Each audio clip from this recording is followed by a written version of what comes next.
દ્વારિકાધીશનું ધ્યાન ધરી જજો.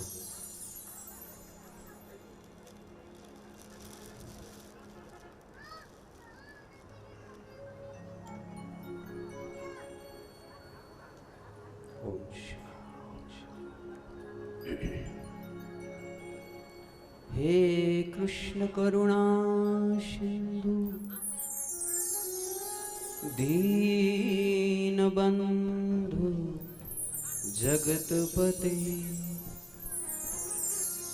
ગોપેશમ ગોપિકાકંતમ રાધાકંત નમોસ્તુતે. તપ્ત કાંચન ગૌરાંગી રાધે શ્રી વૃંદાવનેશ્વરી વૃષભાનુસુતે દેવીમ પ્રણમામિ હરે પ્રિય. શ્રી કૃષ્ણ ગોવિંદ હરે મુરારી હે નાથ નારાયણ વાસુદેવ. જીહવે પિબશ્વા અમૃતમેતદેવં ગોવિંદ દામોદરમાદવેતિ.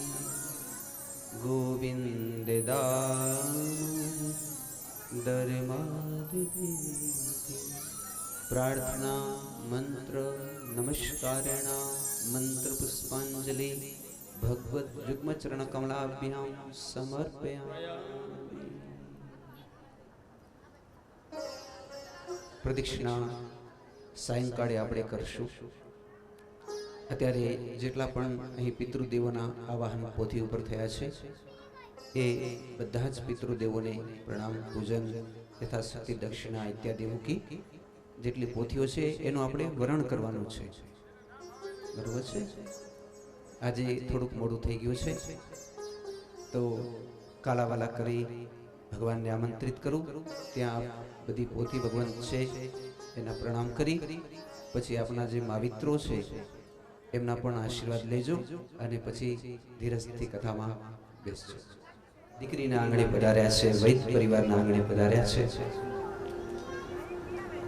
હૃદયમાં ખૂબ જ હર્ષ ખુશી થાય છે. 7 દિવસ સુધી ભગવાન આપણા ઘરે રોકાશે. કોઈક રાજા ધીરાજ પધારે અને કેવો આપણે આનંદ થાય એમ આપણે ગીર તો દ્વારિકાધીશ સ્વયંભૂ પધાર્યા છે અને પાછળ રોકાવાના છે 7 દિવસ સુધી. એ વચને બંધાયેલા છે ઉદ્ધવજી સાથે કે હે ઉદ્ધવ, કળિયુગમાં જ્યાં પણ શ્રીમદ ભાગવતજીની અક્ષર મૂર્તિ, અને પોથી ના કહેવાય, પાનાય ન કહેવાય, પુસ્તકે ન કહેવાય, સાક્ષાત ભગવાનની અક્ષર મૂર્તિ છે. આપણે કહીએ ને અક્ષરધામ, આ અક્ષરધામ છે. આ એક એક અક્ષર છે કેટલા 18,000 શ્લોકો એ અક્ષરધામ છે. આ જ ધામ છે. ભગવાન આમાં જ રહે છે. નાહમ વસામિ વૈકુંઠમ નાચ યોગીનામ હૃદયે મમ ભક્ત્ર યત્ર ગાયંતી તત્ર તિષ્ઠામિ નારદ. હું આમાં રહું છું. અને એક નહીં, જન્માંતરે ભવેત પુણ્યમ તદા ભાગવતમ લભેત. એક નહીં, 7 જન્મના જ્યારે પુણ્ય હોય ત્યારે આપણે ભાગવત આપણા આંગણે પધારે છે.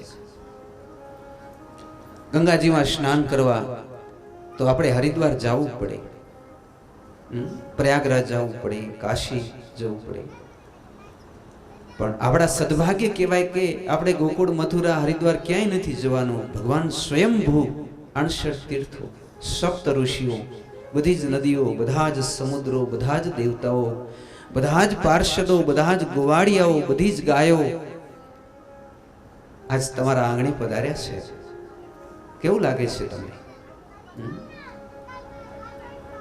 આ શ્રીમદ ભાગવત પ્રત્યક્ષ કૃષ્ણ એવહિ એમ કહ્યું છે. પ્રત્યક્ષ કૃષ્ણ. કૃષ્ણ ક્યાંય બીજે નથી, આ જ છે કૃષ્ણ. કેવી રીતે? આપણે 7 દિવસમાં સમજતા જશું કે આ કૃષ્ણ જ છે. અને એ આવી ગયા એટલે સમજી લેવું કે હવે આપણા બેડા પાર, 7 જન્મ સુધરી ગયા. આપણા બધા જ પિતૃઓ ન જાણે ક્યાં હશે, પણ આમ ધન્ય હો, સાધુ સાધુ સાધુ એમ કહેતા હશે. કેમ કે આ પોથી એવી છે, આ અક્ષર મૂર્તિ, અક્ષરધામ એવો છે કે અક્ષરધામ જ્યાં જ્યાંથી નીકળે તો એની 71 પેઢી સુધી ધન્ય ધન્ય કરી દે છે. મને તો ખૂબ શ્રદ્ધા છે આ પોથી ઉપર. અને એવો ભલા કોણ હશે કે જેને આની ઉપર શ્રદ્ધા ન હોય? તો આજ આપણા આંગણે સ્વયંભૂ ઠાકરજી પધાર્યા, સાથે શ્રી રાધાજી પધાર્યા, સાથે બધી અષ્ટ ગોપીઓ પધારી, જે ભગવાનની પ્રિય સખીઓ છે. અમારા દીકરા રજનીશ અને અમે 3-4 વર્ષથી આ સંકલ્પ કરીએ છીએ કે ઠાકરજી અમારા આંગણે પધારો ને, પણ આ પૈસાથી નથી આવતા. એને એક સમય મર્યાદા હોય છે. તો આજે એ સમય આપણા આંગણે આવી ગયો છે. ઠાકોરજી પધારી ગયા છે. હવે કોઈ ચિંતાનો વિષય નથી. ચિંતાનો વિષય એ હતો કે આવતા નહોતા, હવે તો આવી ગયા છે ભગવાન. હવે કોઈ ચિંતા નથી. તો આજે અમારા સપના સાકાર થયા. એક મૂર્તિના ગળવા વાળો વર્ષો સુધી મૂર્તિને ગળે, તો ક્યારેક આંખ ખરાબ થઈ જાય, ક્યારેક કાન ખરાબ થઈ જાય એટલે તોડી નાખે. ને આમ કરતે કરતે ઘરડો થઈ ગયો ને, ત્યારે એને મનગમતી મૂર્તિ બની ગઈ. પછી આમ રાજી થઈ ગયો કે હાશ, હવે મને જેવી જોતી હતી એવી મૂર્તિ આજે બની ગઈ. એમ આપણે ગમતી હતી મૂર્તિ આજે બની છે. વર્ષો ભલે નીકળી ગયા પેલા મૂર્તિકારના, પણ આપણે મનગમતી મૂર્તિ જેમ પેલા શિલ્પકારને બને અને હૈયામાં જેમ આનંદ, રાજીપો, ધન્ય ધન્ય બની જાય, એવી રીતે આપણું ખરેખર આજે આપણી આનંદ ગળી હેતે ભજવા હરી. આજે આનંદનો દિવસ છે, ઉલ્લાસનો દિવસ છે. એક શક્તિ જેના મંદિરે થી આપણે વાંચતે ગયતે મૂર્તિ લઈ આવ્યા, જેનું નામ છે મહાકાલી. કોણ છે આ કાલી? તો કે એક તો છે મહાકાળ. ઓળખી ગયા મહાકાળ કોણ છે? એક છે મહાકાળ અને એક છે મહાકાળી. સમજી ગયા ને? હવે અર્ધનારી નટેશ્વર, ભગવાનનું અડધું અંગ એટલે મહાકાળી છે. મહાદેવનું અડધું અંગ છે મહાકાળી. એનું વિરાટ સ્વરૂપ છે. ચંડીપાઠમાં એને પ્રથમ ચરિત્ર કહેવામાં આવે છે. યા દેવી સર્વભૂતેષુ નિદ્રા રૂપેણ સંસ્થિતા. છે કે નહીં? તો આ બધી પ્રકૃતિઓ જેટલી છે, વૃત્તિઓ છે, એ બધી મહાકાળી છે. મહાકાળી કઈ જેવા તેવા નથી. પ્રથમ અગ્રસ્થાને છે, સૌથી અગ્રસ્થાને. પછી આવશે મહાલક્ષ્મી, પછી મહાસરસ્વતી. તો વાંચતે ગાજતે ખૂબ આનંદ ઉલ્લાસથી પોથીજીને પધરાવ્યા. હવે મારો ઠાકર પધાર્યા. અહીં સ્વયંભૂ મારા લાલાજી, જે હર હંમેશા મારી સાથે ને સાથે હોય છે, એ લાલાજી પણ પધાર્યા. સ્વયંભૂ ભગવાન પધાર્યા એટલે હવે કોઈ ચિંતાનો વિષય નથી. બાજુની ઉપવ્યાસ કહેવાય, આ વ્યાસ કહેવાય. બાજુમાં પોથીઓ એ ઉપવ્યાસ. એવા 5 ભૂદેવો છે જે ઉપવ્યાસ છે. એમાં અમારા સહાયક એવા ભાઈ શ્રી આચાર્ય શ્રી રમેશભાઈજી અને એમનું વૃંદ, મારી સાથે પધારેલા ભૂદેવો, અને જેમ મોરની અંદર પીંછા હોય, રંગબેરંગ અંદર ભર્યા હોય અને એ પીછા કેવા રૂપાળા લાગે, મોર કડાક કરે ત્યારે એવા અમારા સંગીતજ્ઞ વૃંદો અને સાઉન્ડ સિસ્ટમ એ બધું સાથે જ કહેવાય, સંગીત વૃંદ કહેવાય. તો એ અમારા પીછા છે જેનાથી અમે રૂપાળા લાગીએ, એટલે સારા લાગીએ ભગવાનને ગમે તેવા. આ બધા અમારી શોભા છે. અને હું પણ એક ગોવાળીઓ છું. લાકડીનો ટેકો ભરાવે અને કેમ ગોવાળિયા ઊભા હોય એમ અમે બધાય ગોવાળિયાઓ છીએ. થોડું થોડું જેનાથી જે મહેનત થાય એ અમે બધા કરીએ છીએ. બાકી મુખ્ય સૂત્રધાર તો મારો શ્યામ સુંદર છે. અસલમાં જેને ટચલી આંગળી ઉપર આ ધારણ કર્યું છે, 7 દિવસ છે ને, 7 દિવસ કહી દો અમારી ઇજ્જત, અમારી આન, અમારી માન, અમારી મર્યાદા, અમારું જીવન સંપૂર્ણ હે શ્રી ગોવર્ધનનાથજી તમારા ચરણમાં ધરીએ છીએ. 7 દિવસમાં અમને તાવ ના આવે, માથું ન દુખે, ભૂખ ન લાગે, તરસ ન લાગે, અંગ પીડા ન થાય, કોઈ બગડી તૂટી જાય તો કોઈ ક્રોધ ના આવે. ભગવાન બેઠા હોય ને ક્રોધ કરાય? 7 દિવસ સુધી અમે તમારા ગોવાળિયા બની જઈએ, તમારી શોભા વધારીએ. અત્યારે આની શોભા વધારવા આપણે ભેગા થયા છીએ મારા ઠાકોરજીની. એટલે હવે પછી જે કંઈ પણ બોલાશે મારા શબ્દથી માત્ર ને માત્ર મારા શ્રી ઠાકરજી માટે જ બોલાશે. અહીંથી કોઈના વખાણ નહીં થાય, અહીંથી કોઈને માખણ પાલિશ નહીં થાય, અહીંથી કોઈ આલતુ ફાલતુ શબ્દો નહીં બોલાય. બસ મારા ઠાકરજી રાજી થાય અમારા રજનીશ ઉપર અને બધા વૈદ પરિવાર ઉપર, મારી ઉપર, તમારી બધા ઉપર એવા જ શબ્દો બોલાશે. તો મારી કથા છે, એ મારું ભજન છે, મારી ભક્તિ છે, મારી શ્રદ્ધા છે, મારો વેપાર નથી. પેલા કવિ કહે છે કે ગમતા ને અલ્યા ગુંજે ન ગાલીએ, ગમતા નો કરીએ ગળાલ. જે વસ્તુ ગમતી હોય ખીચામાં નહીં રાખી દેવાની, ગમતી હોય વસ્તુને ગુલાલની જેમ બાટી દેવાની. તો હું તમારી પાસે બાટવા આવ્યો છું, બાટવા આવ્યો છું કૃષ્ણ ભક્તિ. આપણે બાટશું, જેને ભાવે એને 7 દિવસ ભરપૂર ખાવાનું આ રસ. અને હું તમને વચન આપું છું મારા કૃષ્ણની કૃપાથી કે જેમ રસગુલ્લો હોય એ પેલો બનાવે ને જ્યાં સુધી ચાસણીમાં ન બોળે ને ત્યાં સુધી લુખો હોય, પણ જેવો ચાસણીમાં બોલાય તો રસથી ભરપૂર થઈ જાય. તો હું 7 દિવસ તમને કૃષ્ણ ભક્તિની ચાસણીમાં બોડીશ અને તમારો જીવન પણ મીઠો મધમત્તો કરી દઈશ. આપણું કામ જ આ છે કે કૃષ્ણ ભક્તિમાં ડૂબકી મરાવી અને તમારું જીવન પણ મીઠો મધમત્તો થઈ જાય. તો આનંદનો દિવસ છે. આજે યમ દ્વિતીયા છે. મેં આજે સંદેશ પણ આપ્યો છે, ઘણા લોકોને મળ્યો છે કે આજે યમના દરવાજા બંધ હોય છે. આ જમરાજા પોતાની બેન જમના મહારાણીને ઘેર જમવા માટે જાય છે. તો આજના દિવસે હું અને તમે સંકલ્પ કરીએ કે જગતની કોઈ પણ સ્ત્રી માત્ર હોય, નાનકડી હોય કે 90 વર્ષની હોય, આપણા માટે જમના મહારાણી છે, આપણી બેન છે, આપણી માં છે. એ માણસને યમરાજાથી ડરવાનું છે જે સ્ત્રીની ઇજ્જત નથી કરતો, બહેનોની ઇજ્જત નથી કરતો, માતૃશક્તિની ઇજ્જત નથી કરતો. એને ચોક્કસ નરકની ખાણ થશે. એને જમરાજા પીલશે, નરકમાં નાખશે. પણ જે બહેનોની ઇજ્જત કરશે, માતાઓની ઇજ્જત કરશે, તો એના માટે યમલોક બંધ થઈ જશે. એ વૈકુંઠમાં જશે યા તો સ્વર્ગમાં જશે. ચાહે તમે 100 વાર દુઃખી થઈ જજો પણ તમારી લાડકડી બેનને ક્યારે દુઃખી ન કરતા. માવતર મૃત્યુ પામી ગયા હોય અને પછી જ્યારે બેન ઘેરે આવે ત્યારે એમ થાય કે ભાભી મને શું કહેશે. પહેલે તો મારી મા હતી, મારા બાપ હતા, અને પછી આમ બીતી બીતી આવે અને અહીંયાથી જાય ત્યારે હસતી હસતી જાય કે આણે તો મારા મા બાપની મને ખબર ન પડવા દીધી કે માતા પિતા ઓફ થઈ ગયા છે. ભાભી મા બનીને બેઠી છે, તો એને નરકથી બીવાની જરૂર નથી. એવા લોકો માટે નરક નથી.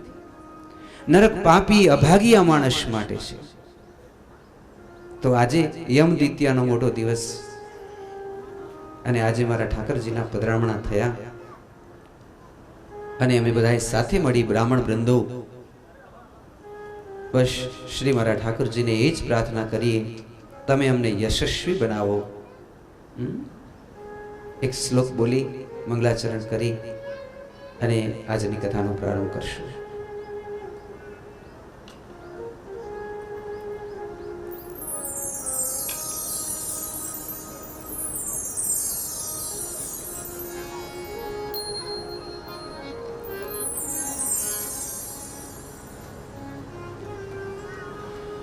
विघ्नेश्वराय वरदाय शूरप्रियाय लंबोदराय सकलाय जगत्तिकाय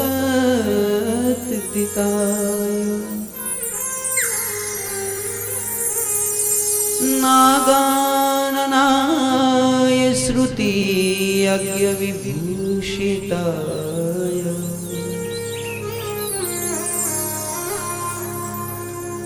गौरीसुताय गणनाथ नमो नमस्ते। या कुन्देन्दुतुषारहारधवलाय शुभ्रवस्त्रवृत्ताय वीणावरदण्डमण्डितकराय श्वेतपद्मासना या ब्रह्माच्युतशङ्कर प्रभुतिर्विदेवे सदा वन्दिता सा मा पातु सरस्वती भगवती निशेषजाड्यापहा।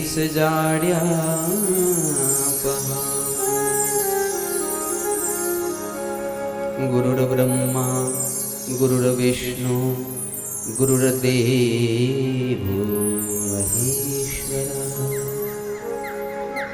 गुरुर्साक्षात् परः ब्रह्मा तस्मै श्री गुरुवे नमः। हरे राम राम राम हरे हरे हरे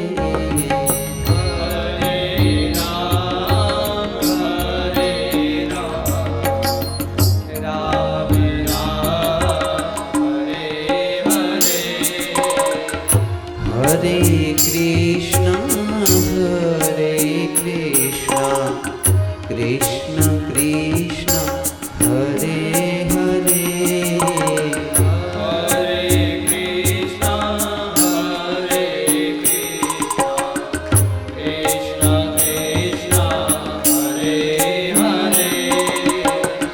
हरे राम राम राम हरे हरे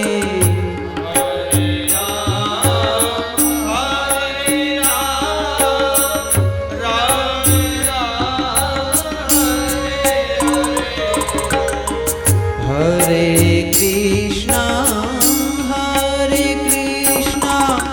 कृष्ण कृष्ण हरे हरे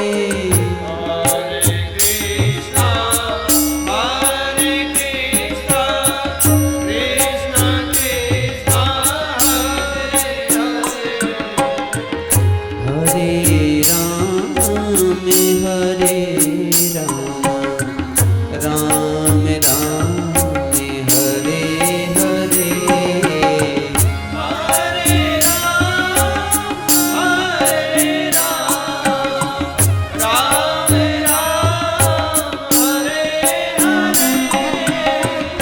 राम राम हरे हरे राम राम हरे हरे। जरा भाव से कहना पड़ेगा जय श्री कृष्ण। जोर से बोलिए जय श्री कृष्ण। वाह। संसार दुखमय છે। संसार चूल्हा ऊपर चढ़ावेला दूध जेवुं છે। તમે ચૂલા ઉપર दूध ચડાવો તો શું થાય? ક્યાંય પણ જઈ શકો આડાવડા? છતાંય આમ ઉભરાવા લાગે અને આપણે આડાવડા હોઈએ દોડીએ તો શું કરીએ? ફૂંક ના મારવાય. વૈષ્ણવોને ફૂંક મારવાની મનાઈ છે, કારણ કે આપણી થૂક અંદર જાય. ફૂંક મારો એટલે થોડીક થૂક તો અંદર જાય છે, એટલે વૈષ્ણવોને ફૂંક મારવાની મનાઈ છે. તો શું કરશો? પાણીના 2 ટીપા અંદર નાખશો. બંધ કરવાનું ન હોય, ગેસ હોય તો ચાલો બંધ કરી, ચૂલો હોય તો બંધ ક્યાંથી કરી હોય ને? તો શું કરશો? 2 ટીપા પાણીના નાખશું. એમ તમારા ઘરમાં કજીઓ, કલેશ, કંકાશ, ઉપાધિ, વ્યાધિ એ બધું ઉભરાતા દૂધ જેવું છે. એવું માં મરી ગયા, હવે શું થશે? કાંઈ નહીં થાય. અંદર સત્સંગના 2 ટીપા મૂકી દો અને મુખથી કૃષ્ણ કહો, દૂધ આપોઆપ નીચે બેસી જશે. મુખથી માત્ર કૃષ્ણ કહેવાનું છે. સત્સંગના 2 જ ટીપા તમારું જીવન ધન્ય ધન્ય બનાવી શકે. પણ સત્સંગ જીવનમાં ઉતરવું જોઈએ, સમજાવવું જોઈએ. ચાલો પહેલો શ્લોક અને સંધિ છૂટી પાડીએ. સચ્ચિદાનંદ રૂપાય વિશ્વોત્પત્યાદિ હેતવે તાપત્રય વિનાશાય શ્રી કૃષ્ણાય વયમ નમઃ. અને સત સંગ, પહેલો શબ્દ સચ્ચિદાનંદ એટલે સતચિત અને આનંદમય. તો સત તમે કેને કહીશો? ત્રણેય કાળમાં અબાધ, ક્યારે ઓછું ન થાય, ક્યારે વધારે ન થાય. જેણે સંપૂર્ણ સૃષ્ટિ રચી છે. પાતાળમાં જાઓ, આકાશમાં જાઓ, અમેરિકામાં જાઓ, ગમે ત્યાં જાઓ, પણ આ એક એવું તત્વ છે કે જીવતા માણસની કીડીઓ, વૃક્ષો, ઝરણાઓ, પવન, અગ્નિ, આકાશ, ગાય, કૂતરા, બિલાડા કોક ભગવાનના નામ લે છે. હું નથી કહેતો, ઉપનિષદ એમ કહે છે. એને પણ પીડા થાય ને ત્યારે કોકનું નામ લે છે. કૂતરા, બિલાડા, વૃક્ષો, પાંદડા, એનું નામ છે સત. પછી પાકિસ્તાન હોય કે અરબ દેશોમાં હોય, અમેરિકામાં હોય કે આપણા બચ્ચાઓમાં હોય, પણ એક જ ભગવાનનું બધી કીડીઓને ખબર છે કયા ભગવાનનું નામ લેવું. બધા ઝાડવાને ખબર છે, રેતીના રજકણને ખબર છે, નદી ઝરણાને ખબર છે કયા ભગવાનનું નામ લેવું. સમજાઈ ગયા ને? કોઈ પણ વર્ણનો માણસ, કોઈ પણ ધર્મ સંપ્રદાયનો માણસ કે પશુ હોય, એક જ ભગવાનનું નામ લે છે. કેવા ભગવાન હશે? એનું નામ છે સત. બીજું કઈ નહીં, માત્ર આટલું જ, 2 જ અક્ષર, એક આખો સ ને એક ત અડધો, સત. આ બધા આનું નામ લે છે સત. સત્યના આધારથી ધરતી, આકાશ, પાણી, પવન, એક મર્યાદા છે ને બાપુ, કે આજે ગ્રહો ચાલે છે ને એ બધા કિલોમીટર કેટલા હશે? તો કે કોઈ 23,000 કિલોમીટરની ઝડપે ચાલે, કોઈ 20,000 કિલોમીટરની ઝડપે ચાલે આકાશમાં. પણ તોય એક્સિડન્ટ થતા નથી કોઈના આકાશમાં. તારાઓના થાય છે એક્સિડન્ટ ને આપણે 40-40 જતા હોય તોય એક્સિડન્ટ થઈ જાય. કારણ કે એનું નિયમન સત કરે છે. સમજી ગયા? સત. આ પાણી છે, દરિયો, ગમે એટલી નદીઓના પૂર આવે તો 1 ઇંચ પણ વધતો નથી. ક્યાં જાય છે પાણી? દરિયામાં. સત. સમજાઈ ગયું? કેટલો બધો પવન હોય, તોફાન હોય, વાવાઝોડા, સુનામી, નીચે લાવારસ ભર્યા, ઉપર પણ પ્રલય ભર્યા છે, પણ એ બધાનું નિયમન કોણ કરે છે? સત. એક જ જવાબ મળશે તમને. એટલે તો તમે સત્યનારાયણની કથા કરો છો, પણ એ સતને તમે ઓળખતા નથી. કહો છો સત્યનારાયણની કથા, પણ તમે આ સત તો એમ કે ભાગવતમાં મુખ્ય છે. સત કોણ છે? કે જેને કોઈ પ્રગટ ન કરી શકે, જે બધાને પ્રગટ કરી શકે, જે કોઈમાં રહેતો નથી અને છતાંય બધાયનું નિયમન કરે છે. સમજાડો? મારામાં પણ રહે છે, તમારા પણ રહે છે, ધરતીમાં પણ રહે છે. રહે છે તો કે ના, પણ નિયમન કરે છે કે નહીં? આપણે અંદર રહી આપણું નિયમન કરે, પૃથ્વીનું નિયમન કરે, આકાશનું નિયમન કરે. એટલે બધાને કેવી રીતે શું કરવું, આ મુખ્ય ભગવાન છે. આનું નામ છે સનાતન ધર્મ. શું કહેવાય? સનાતન ધર્મ. પછી એ કેવા ભગવાન હશે? આવો પ્રશ્ન પૂછ્યો તો કનક મહારાજ યાજ્ઞવલ્ક ઋષિને. ગાર્ગીએ પ્રશ્ન પૂછ્યો કે એની આંખ, નાક, કાન, મોઢું કેવા હશે? તો યાજ્ઞવલ્ક ઋષિ કીધું કે હવે પૂછીશ તો તારી ખોપડીના 100 ટુકડા થઈ જશે, કારણ કે વાણીનો વિષય નથી. મુખથી ન કહી શકાય કે આ ભગવાન કેવા હશે. તો કેમ ખબર પડે? તો કે વેદૈશ્ચ સર્વા રહમેવ વેદ્યો વેદાંત કૃદવેદ વિદેવ ચાહમ દ્વાવિમો પુરુષો લોકે અક્ષર ચાક્ષરેવ ચ અક્ષર સર્વાણી ભૂતાની કુટસ્થ અક્ષર ઉચ્ચતે. બે છે કે નહીં? ક્ષર એટલે નાશવંત, અક્ષર એટલે અવિનાશી. તો અવિનાશી કોણ છે? તો કે પ્રકૃતિ અને જીવ આત્મા છે કે નહીં? અવિનાશી. આ પ્રકૃતિ છે ને અવિનાશી છે, આકાશ ને જે દેખાય બધું, ને આપણો અંદર જીવાત્મા છે એ પણ અવિનાશી છે. પણ આ બે ભગવાન નથી. ભગવદ્ ગીતાના 15મા અધ્યાયમાં કહ્યું છે પુરુષ અન્યમ, પણ ત્રીજો જે છે જેને તમે સત કહો તે તો અન્ય છે. સમજાણું? ચાલો એક શ્લોકમાં જોઈએ. ગુરુર બ્રહ્મા, પછી ગુરુર વિષ્ણુ, એટલે કેટલા થયા? પહેલે બ્રહ્મા, પછી વિષ્ણુ, પછી ગુરુર દેવો મહેશ્વર, એટલે કેટલા થયા? 3. પછી હવે શું આવશે? ગુરુ સાક્ષાત પરબ્રહ્મ. આ કોણ છે પરબ્રહ્મ? 3 તો આવી ગયા, બ્રહ્મા વિષ્ણુ મહેશ આવી ગયા કે નહીં?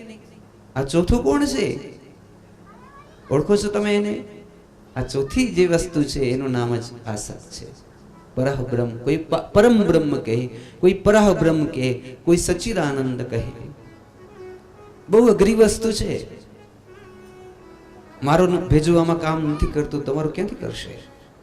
એટલે રસ્તો સહેલો બતાવી દીધો કે તો પછી તમે ગોકુળ તરફ પડી જાઓ. ગોકુળની ગોપીઓ જેમ તમને છાશો ફેરવતા, ગાયો ભેંસોની સેવા કરતા, ઘરે કંઈ ને કંઈ પ્રવૃત્તિઓ કરતા કરતા પણ તમને કૃષ્ણ રાજી થઈ જાય એવો રસ્તો હું બતાવું. આ ભગવાન બહુ અઘરો છે બેન. હજારો વર્ષ સુધી 5-5 ધૂણા તાપીને બેઠા હોય આમ હિમાલયમાં.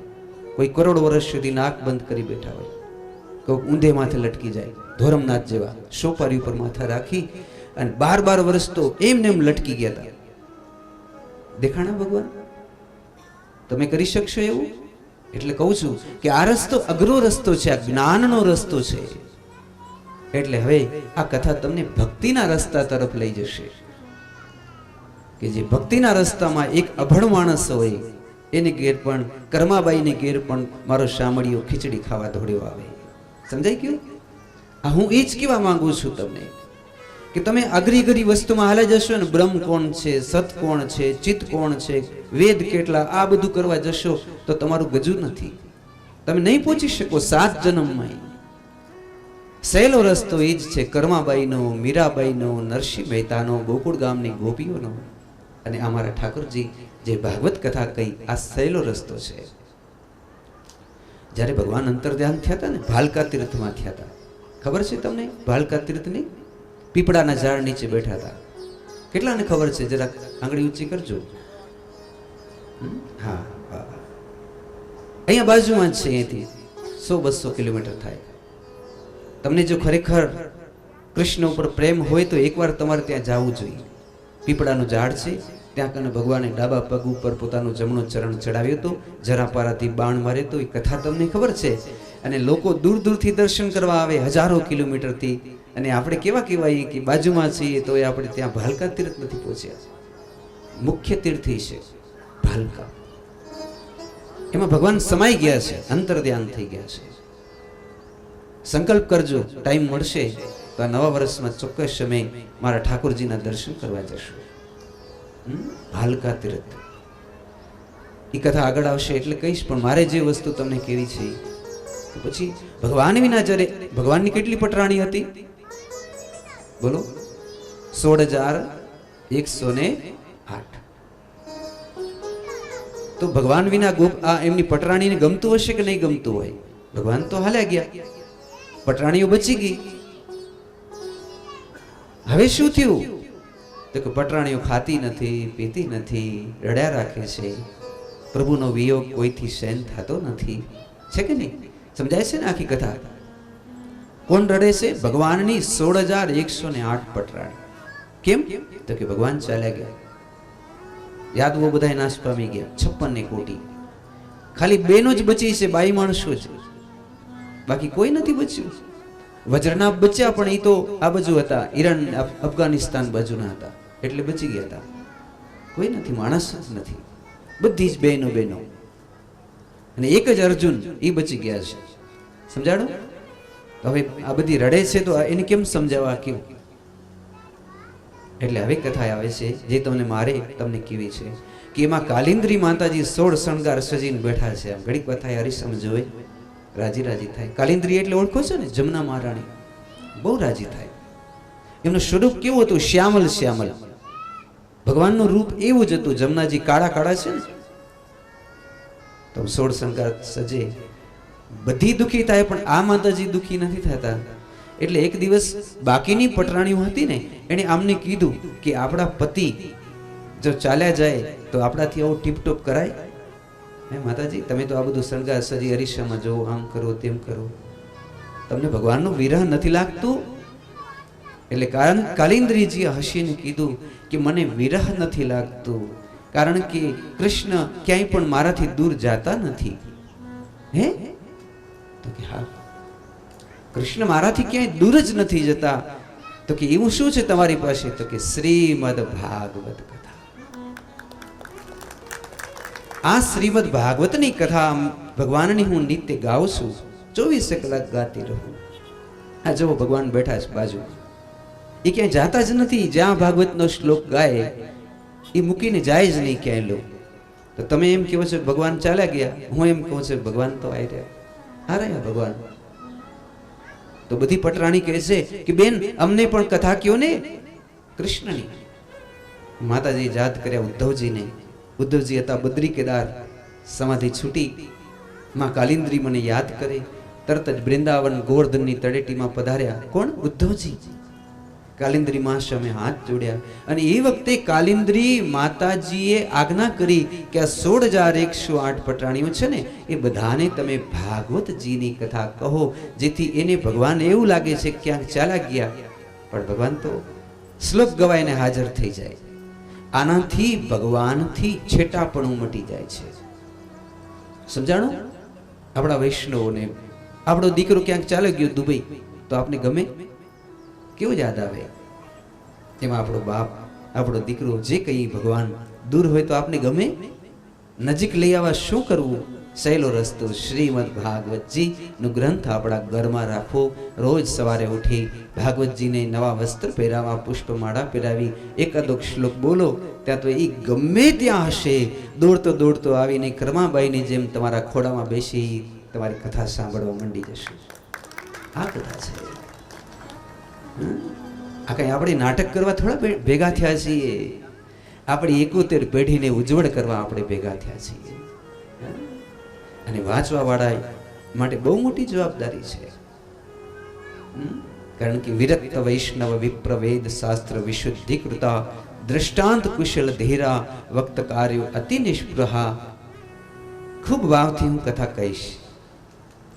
તમે માની લો કે જો રસોડું બનાવ્યું હશે ને હેતલબેન, પણ રસોઈ પીરસવા વાળા કોઈક લોભિયા રાખી દેવું તો આમ જરાક નાખે, પડે ન પડે, એ હાલો, તો કેવું થાય? મજા આવે તમને? તમારા બધા જ ફરિયાદ કરે કે આ પીરસવા વાળા નકામા છે, કઈ દેતા જ નથી, છે કે નહીં? એમ અમે ભગવાનની આ કથા પીરસવા વાળા છીએ. વપરાય છે તો બધું ભગવાનનું. અમે શું કામ લોભ કરીએ? અમારે તો ભરી ભરીને પીરસવું છે. જ્યાં સુધી તમે તૃપ્ત ન થઈ જાઓ ત્યાં સુધી અમે ભરતા રહીશું. તમને સંપૂર્ણ, તમે થાકી જશો, અમે નહીં થાકીએ. અમે પીરસના છીએ. અને રસોઈયા છે વેદ વ્યાસ. એણે આ બધી સામગ્રી બનાવી છે. જે કહ્યું તે આ સામગ્રી કેણે બનાવી? રસોઈયા.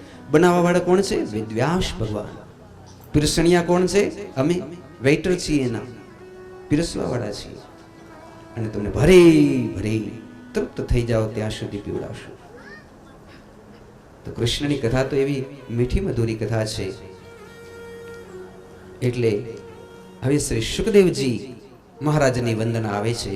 યમ પ્રવજંત મનુપેત મપેત કૃત્યમ દ્વૈપાયનો વિરહ કાતર આજુહાવ પુત્રીતિ તન્મયતયા તર્વો અભિનેન્દુસ્તમ સર્વભૂત હૃદયમ મુનિમાનતોષ્મી. કોણ છે આ સુખદેવજી મહારાજ, જેની કથા કહેવામાં પણ 7 દિવસ નીકળી જાય એવા છે સુખદેવજી મહારાજ. તો ધન્ય હોજો સુખદેવજી મહારાજ, રામ નામની રાબડી કૃષ્ણ નામનો કંસાર, જેણે પીધી આ વાનગી તો ઉતરી ગયા ભવ પાર. તમને 7 દિવસ રામ નામની રાબડી અને કૃષ્ણ નામનો કંસાર પીવડાવીશ. तो मन नाम प्रभु का भूल गयो जशदार के गीत गावत है. જ્યારે માણસ પૈસાવાળાના ગીત ગાતા હોય એના માટે આ છે કે નામ પ્રભુ को भूल गयो जशदार के क्यों गीत गावत है. अरे प्रभु के गा, कृष्ण के गीत गा, वो तेरी बिगड़ी सब बनावत है. धनवान के चरण छोड़ गुरु के चरण में जो जावत है, तो कहे दास सतार समझ ले मना, वो तो बिन मांगे सब कुछ पावत है. वगर मांगे ने બધું પ્રાપ્ત થઈ જાય એવી કૃષ્ણની કથા છે.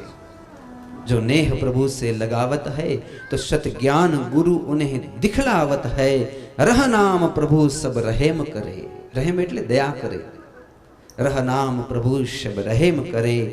अरे मनुष्य जन्म दुर्लभ, धूल में काहे मिलावत है. कहे दास सतार समझ ले मना, बाजी क्यों हाथ से गुमावत है. बाजी तारा हाथ में छे तो शा माटे बाजी बगाड़े छे. मारा मित्र श्री शंकरभाई वीरड़ा जे दरेके दरेक कथामां हाजरी आपता होय छे, एक घड़ी आधी घड़ी एम. तो श्री मारा ठाकरजी एमनो पण खूब ज कल्याण करे, साची भक्ति एमने प्रदान करे एवो मारो भाव छे. तो जे साचो ज्ञान छे एने कहीशुं आपणे आत्मज्ञान. जय भगवती अंबे. द्वारिकाधीश की जय हो.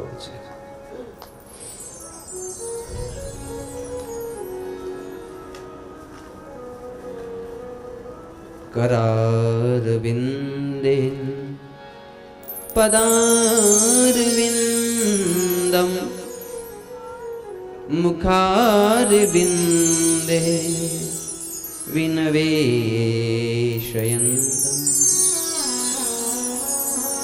वटस्य पत्र शपुटेशयानम् बालं मुकुंदम मनसा स्मरामि. गृहे गृहे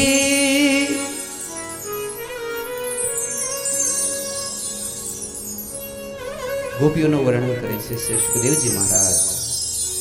गृहे गृहे गोप वधू कदंबा, सर्वे मिलित्वा समवाप्य योगम, पुण्यानि नामानि पठन्ति नित्यं.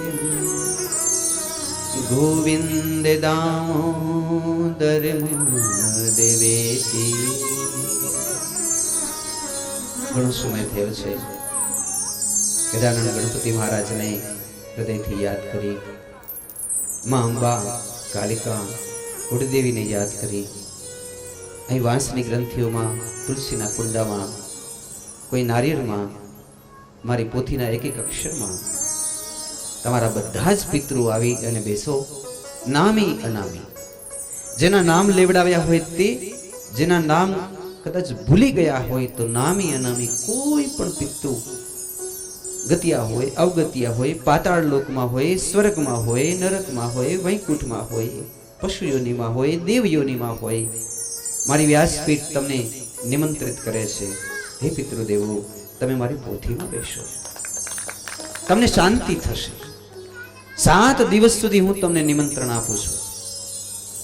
कोई पण नामी अनामी कोई पण होय, अने कदाच अमारा वंशना न होय, अने आ फळियामां कोई भटकता होय, आत्मा रहता होय, એને પણ તરી જવાની ઈચ્છા હોય, મારી કથા સાંભળવાની ઈચ્છા હોય તો હું એને પણ આમંત્રિત કરું છું. આપ પણ મારી પોથીમાં બિરાજમાન થાઓ.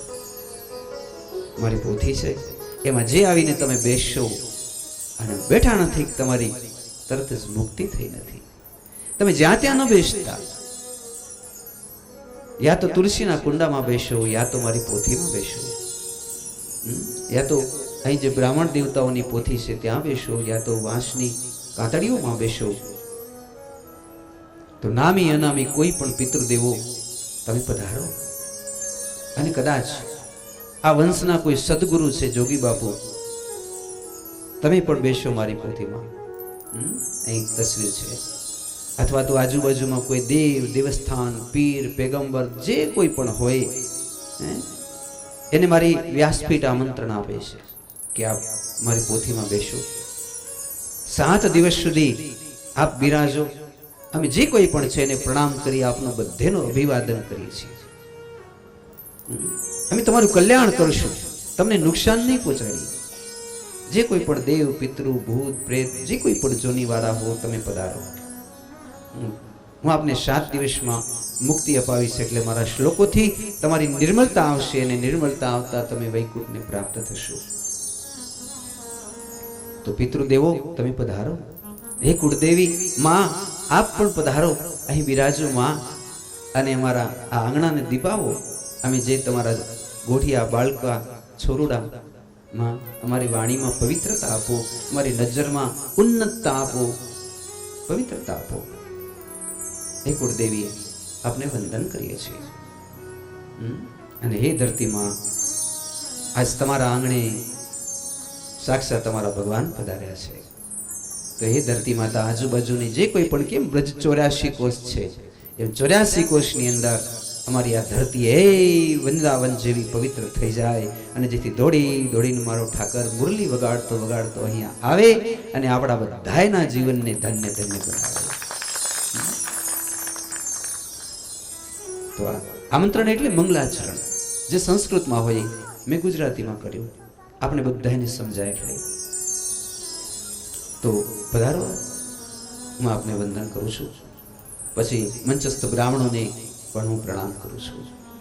કારણ કે બ્રાહ્મણ છે ઋષિઓનો વંશ છે, જેના નામથી ગોત્ર ચાલે છે. તો એ પણ 7 દિવસ સુધી આ વૈદ્ય પરિવારના દિવંગત પિતૃઓના નામથી ઓમ નમો ભગવતે વાસુદેવાય જાપ જપે છે. એમ નથી કહેતા અમારું કલ્યાણ કરજો ભગવાન, પણ એમ કહે છે આમના પિતૃઓનું કલ્યાણ કરજો. એટલે આપણે એમને વંદન કરવા પડે કે હે ભૂદેવો, તમે પરોપકારી છો. તો બંધવ પ્રથમ મૈસૂર ચરણા મોહ જનિત સદ સંશય હરણા. તો જે કોઈ સભામાં બ્રાહ્મણ હોય, તપસ્વી હોય, સાધુ સંત હોય, એને પણ હું અહીંથી અભિવાદન કરી અને પ્રણામ કરું છું. સંગીતજ્ઞ સભાના વિદ્વાનો, આપને પણ સત્કારું છું. અમારા આનંદભાઈ તો નહીં તો એ 130 કથા જેટલામાં મારી સાથે ને સાથે કાયમ રહ્યા છે. તો આ બધા અમારું અંગ છે, અમારા પોતાના જ છે. અમારા સુખી સુખી, અમારા દુઃખી દુઃખી થવાવાળા અમારા મિત્રો છે. જેમ કૃષ્ણના સખાજનો, એમ અમારા આ બધા સખાઓ છે. તો આપને પણ હું અભિવાદિત કરું છું, પ્રણામ કરું છું. તો ખૂબ આનંદ થયો આજના દિવસે. તો આપણે હમણાં સુખદેવજીનો એક શ્લોક જોયો.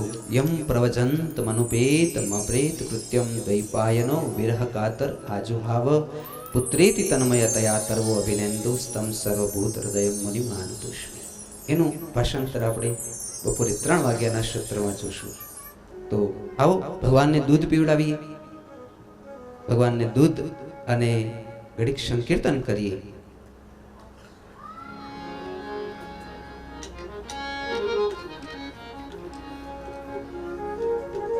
કે શેરી વડાવી સજ કરું, આંગણીએ પથરાવું ફૂલ, મારે ઘરે આવો ને,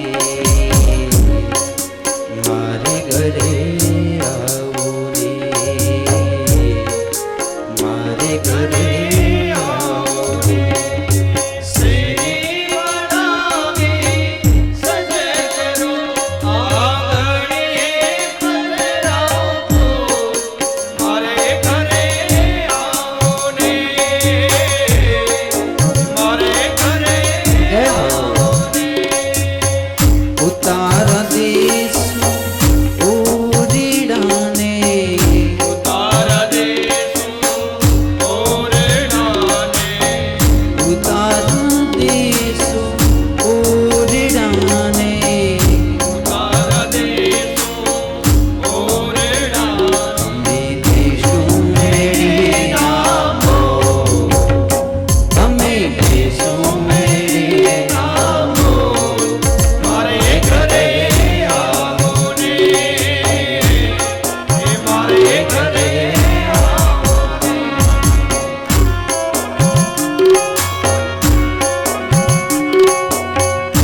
કાનુડા કાનુડા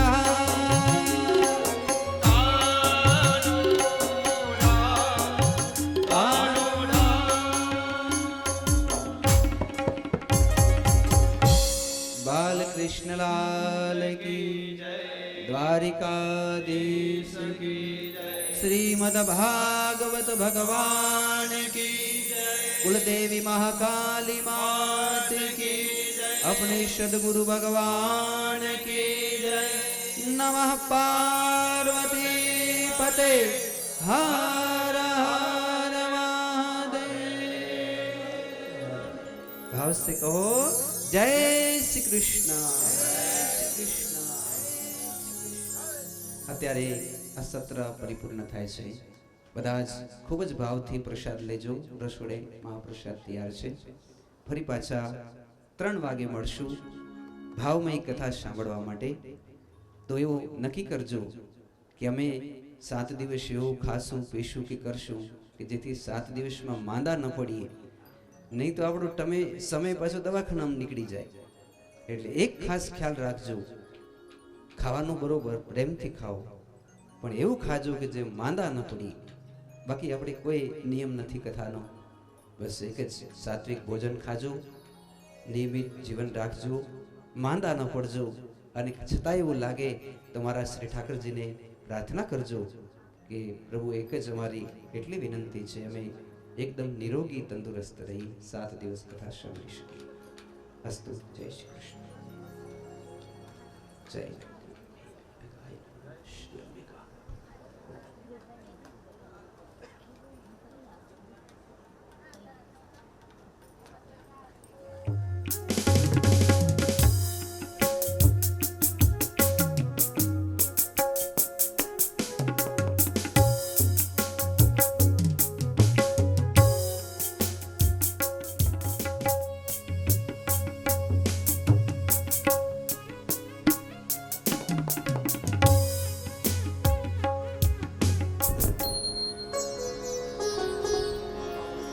जय श्री कृष्ण।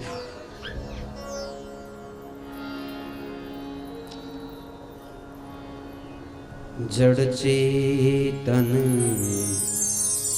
गुण दोष विश्व किन्न कीर्ता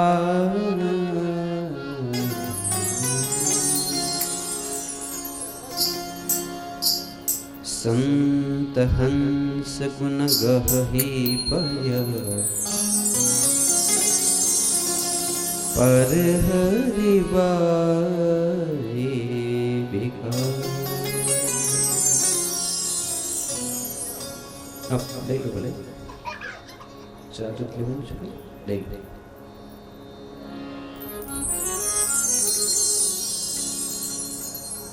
આજે भागवत सप्ताह ज्ञान यज्ञ प्रथम दिन है, तो प्रथम दिवसनी मध्याह्नकालीन सत्र सभा आओ आपणे प्रारंभ करिए। सच्चिदानंद रूपाय विश्वोत्पत्त्यादि हेतवे तापत्रय विनाशाय श्री कृष्णाय वयम नुमः। नुमः नमः नहीं नुमः।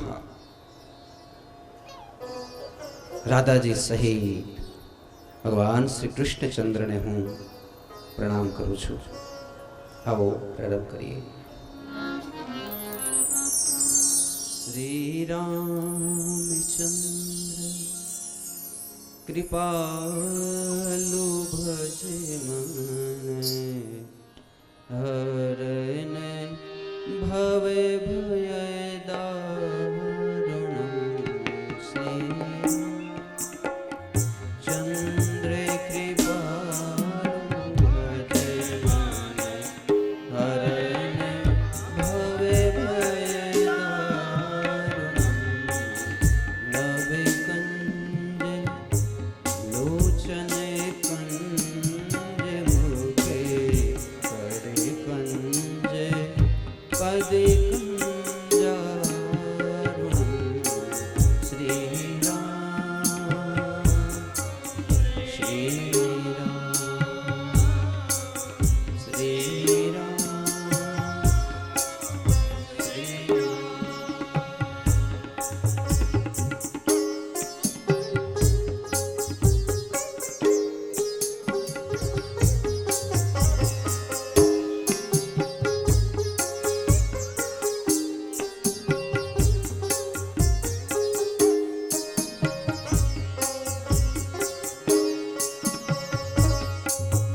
કંદર્પ અગણિત અમિત છબી નવે નીલ નીરદે સુંદરમ પટપીત માનહો તડિત રુચિ સુચિ નૌમી જનકે સુતાવરમ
શ્રી रामचंद्र भगवान की जय। बालकृष्ण लाल की जय। विध्वंस कोटि सूर्य समप्रभा सुता आख्या ही कथासार मम कर्ण रसायन। बहुत सरस बात करी। हे सुतजी, તમે મને એવી કથા કહો જે મારા કાન માટે રસાયણ હોય। દૂધ નહીં, દહીં નહીં, છાશ નહીં, માત્ર માખણ હોય, અથવા તો ઘી હોય જેનાથી દીવાઓ પ્રગટી જાય। એવી કથા સંભળાવો જેનાથી દીવાઓ પ્રગટી જાય। સુતા આખ્યા હિ કથા સાર મમ કર્ણ રસાયન। રસાયન આપણે કેને કહેશું? જે માણસ બીમાર પડ્યો હોય, અતિશય માંદગી આવી હોય, જેને આજના યુગમાં ટીબી કહેવાય, તો એની દવાને રસાયણ કહેવાય। સોનાની ભસ્મ, ચાંદીની ભસ્મ, મોતીની ભસ્મ, અને એક એક આટલી ડાબલીના 700, 1000, 1500 એવા રૂપિયા હોય, મોંઘી હોય, કારણ કે પ્યોર સોનાની બનેલી હોય। સમજી ગયા ને? તો રસાયણનો અર્થ એ થશે સૌથી ઉત્કૃષ્ટ, સૌથી ઊંચી। હવે થોડાક ઝઘડા થાય છે। આપણે કહીશું સૌથી ઊંચી, તો રામચરિતમાનસ એમ કહેશે અમારી રામાયણ સૌથી ઊંચી, શિવ પુરાણ એમ કહેશે અમારા શિવ સૌથી ઊંચા, દેવી ભાગવત એમ કહેશે અમારી માં કુળદેવી સૌથી ઊંચી, વિષ્ણુ પુરાણ એમ કહે છે ભગવાન વિષ્ણુ સૌથી ઊંચા, અને ભાગવત કથા કહે છે કૃષ્ણ પ્રત્યક્ષ એવ હિ। કૃષ્ણ એ જ પ્રત્યક્ષ ભગવાન સ્વયંભૂ છે। તો કોને કહીશું ઊંચા? એટલા માટે ત્રિગુણા સ્વામીની આરતી જે ભાવે ગાશે, વણે શિવાનંદ સ્વામી સુખ સંપત્તિ થશે। જો આને આપણે મહારાજ શ્રી સમજવું હોય તો કેમ સમજાય?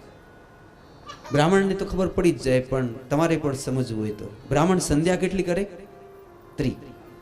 પહેલી સંધ્યાનો શ્લોક શું આવે? બ્રહ્માજીનો તેજોવસી સક્રમશ્યમ રે તમાશી દામનામાશી પ્રિયંદેવ નામ દૃષ્ટમ દેવ જન્મશી ગાયત્રી તરેક્ષરે બાલા। શું નામ આવ્યું? ગાયત્રી। ગાયત્રી કેને કહેવાય? બ્રહ્માજીને। તો સવાર સવારમાં બ્રહ્માજી હોય, ધ્યાનથી સાંભળો એટલે ઝઘડો મટી જાય। સવાર સવારમાં સૂરજ ઉગે ત્યારે ભગવાનનું નામ છે ગાયત્રી। પછી થઈ ગઈ મધ્યાહન, 11:30 પોણા 12 થવા આવ્યા. યુવતી સાવિત્રી, યુવતી શુક્લા, શુક્લ વસ્ત્ર ત્રિલોચિની. શું કીધું? સાવિત્રી યુવતી. યુવતી કોણ છે? ગાયત્રી નથી, એ તો બાલા છે. બ્રહ્માજી બાળક સ્વરૂપે છે. અને જુવાન કોણ છે? સાવિત્રી, એટલે જેને આપણે મહાકાળી કહી શકાય. બરોબર છે ને? યા તો પછી શું કહેવામાં આવ્યું? છેલ્લે શિવનું નામ લેવામાં આવ્યું. યુવાન કોણ છે? શિવ. કારણ કે સમાધિનિષ્ઠ છે, કરોડો વર્ષની સમાધિ લગાડે. આ યુગમાં સૌથી જુવાનમાં જુવાન કોઈ પણ હોય તો શિવ છે. સાવિત્રી યુવતી શુક્લા, શુક્લ વસ્ત્ર ત્રિલોચિનીમ, રુદ્રાણી રુદ્રદૈવત્યા, રુદ્રલોક નિવાસિનીમ. ક્યાં રહે છે માં? રુદ્રલોકમાં. અને એમ કરતે કરતે સાંજ પડી. વૃદ્ધા સરસ્વતી કૃષ્ણ. શું કીધું? સરસ્વતી થઈ ગયા. જો પિત્તવસ્ત્ર ચતુર્ભુજા. લ્યો, વિષ્ણુ ભગવાનનું રૂપ આવી ગયું. પિત્રવસ્ત્ર ચતુર્ભુજા. વૈષ્ણવી વૈષ્ણવ દૈવત્યા, વિષ્ણુલોક નિવાસિની. સમજી ગયા? સવાર પડે ત્યારે બ્રહ્માજી, ભગવાન પોતે જ બ્રહ્માજી જેવા થઈ જાય. બપોરે એ જ ભગવાન શિવ જેવા થઈ જાય જુવાન હોય ત્યારે. અને એ જ ભગવાન જ્યારે સાંજ પડે ત્યારે વિષ્ણુ ભગવાન જેવા થઈ જાય. લ્યો, કોણ મોટું થયું? કેવાય પેલા કે સરખા જ છે ને ત્રણેય. કોઈ મોટું નથી, કોઈ નાનું નથી, કોઈ ઝઘડા નથી. પણ આ સંપ્રદાય વાળાઓએ આ ઝઘડાઓ આપણી ઉપર બેસાડી દીધા છે કે નહીં? એટલા માટે આવો મોક્ષ ધર્મની વાત કરીએ કે મોક્ષ ધર્મ માટે હુકમ ન ચાલે. તમને શું જોઈએ છે? મહારાજ, મને મોક્ષની કથા કહો ને. આમ કેવું પડે? એ મને મોક્ષની કથા કહો તો એમ કહેવાય? મૂછું ચડાવીને કોઈને કહેવાય? તો મોક્ષ ધર્મ માટે તત્વાંગતાહમ શરણમ શરણ્યે. હે પ્રભુ, હું તમારી શરણમાં છું. તમે મને કૃપા કરીને મોક્ષની કથા કહો. સમજાઈ ગયું? એટલા માટે ગુરુ બ્રહ્મા વિષ્ણુ મહેશ છે કે ત્યાં કને હુકમ ન ચાલે, ત્યાં કને તિરસ્કાર ન ચાલે, ત્યાં કને માત્ર હાથ જોડી શકાય. બીજું કે મોક્ષ ધર્મની કથા શીખવા માટે ધમકીઓ ન ચાલે, વારંવાર ગુરુ બદલીએ તો ન ચાલે. સમજાય ગયા? જીવન સુધારવું હોય તો વારંવાર ધમકીઓ દઈને ગુરુ બદલાવે રાખીએ તો કૃષ્ણ સુધી ન પહોંચીએ. ગુરુ તો એક જ હોય. કેટલા ગુરુ હોય? એક જ. જીવન પર્યંત એ નાતો નિભાવવો પડે. અને ગુરુ કોણ છે એ કથા આપણે આગળ જોશું. પણ નહીં તો ગુરુ છે ને એ નાવનો હલેશા મારવા વાળો છે. નાવિક જેને કહેવાય, પાર પહોંચાડી દે. આપણે જવું હોય હોડીમાં બેસી, એકલી હોડી તો હાલે જ નહીં. હલાવા વાળો જે હોય ને એને ગુરુ કહેવાય. જે હલાવી હલાવી તમને ને મને પાર પહોંચાડે એ ગુરુ છે. ત્રીજું કે મોક્ષ જીવતે મળે કે મૃત્યુ પછી મળે? કેવી રીતે મળતો હશે? કૃષ્ણની ભક્તિ જીવતે મળે કે મૃત્યુ પામ્યા પછી મળે? કેવી રીતે મળે? કૃષ્ણની ભક્તિ જીવતે જ મળે ને. મર્યા પછી શું મળે? કે આપણે ક્યાં જશું, કેમ થશે, કોઈને ખબર હોય તો આંગળી ઊંચી કરો. બાકી મર્યા પછી ખબર જ નથી કોઈને કે શું થવાનું છે. એ જ તો જીવતે જીવતે ભક્તિ અને મુક્તિ બે એવી વસ્તુ ભગવાનની દાસી છે એમ કહ્યું છે આમાં. તો ભગવાનની દાસી છે. કેને વરે છે? વર્ષે કેને? તો કે જે સુપાત્ર ભક્ત હશે તેને. કેને? સુપાત્ર.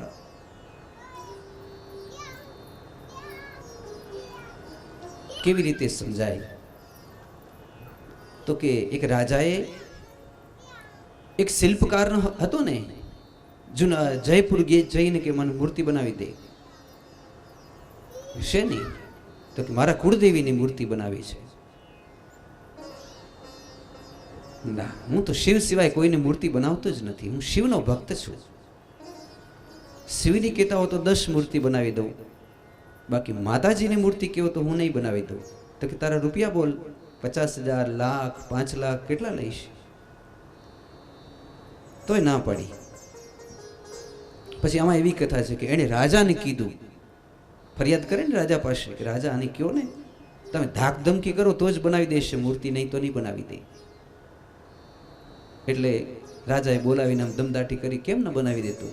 તું શિવનો ભક્ત હો તો જે હો તે, અમે પૈસા દઈએ, અમારે મૂર્તિ તારે બનાવી દેવી પડે. તો કે ભલે બાપુ, પણ મૂર્તિ કેટલા દિવસે તમને પાછી આપું એ નક્કી ન કહેવાય. સમજ્યા? તમે એમ કહેતા નહીં કે મહિનામાં મૂર્તિ દેવો, 2 મહિનામાં દેવો, 5 મહિનામાં દેવો, વર્ષમાં દેવો. 5 વર્ષે થઈ જાય, મને હાલશે? તો પેલા જે મારા જેવા ભક્ત હતા એણે કીધું, હા મૂર્તિ તું જ બનાવવો જોઈએ, ભલે 5 વર્ષ લાગી જાય. 5 વર્ષ ત્યાં પણ એને મૂર્તિ ન બનાવી. એને ઘેર ગયા તો મારા જેમ આમ લાંબી લાંબી જટા અને લાંબી દાઢી, ધૂણો ગુણો ચાલુ, આમ બેઠો છે. પથ્થર પડ્યો છે આવડો. એ કે ભાઈ અમારી મૂર્તિ, તો કે આયરો તે પથ્થર તો પડ્યો, પણ મને ટાઈમ મળે ત્યારે બનાવીશ.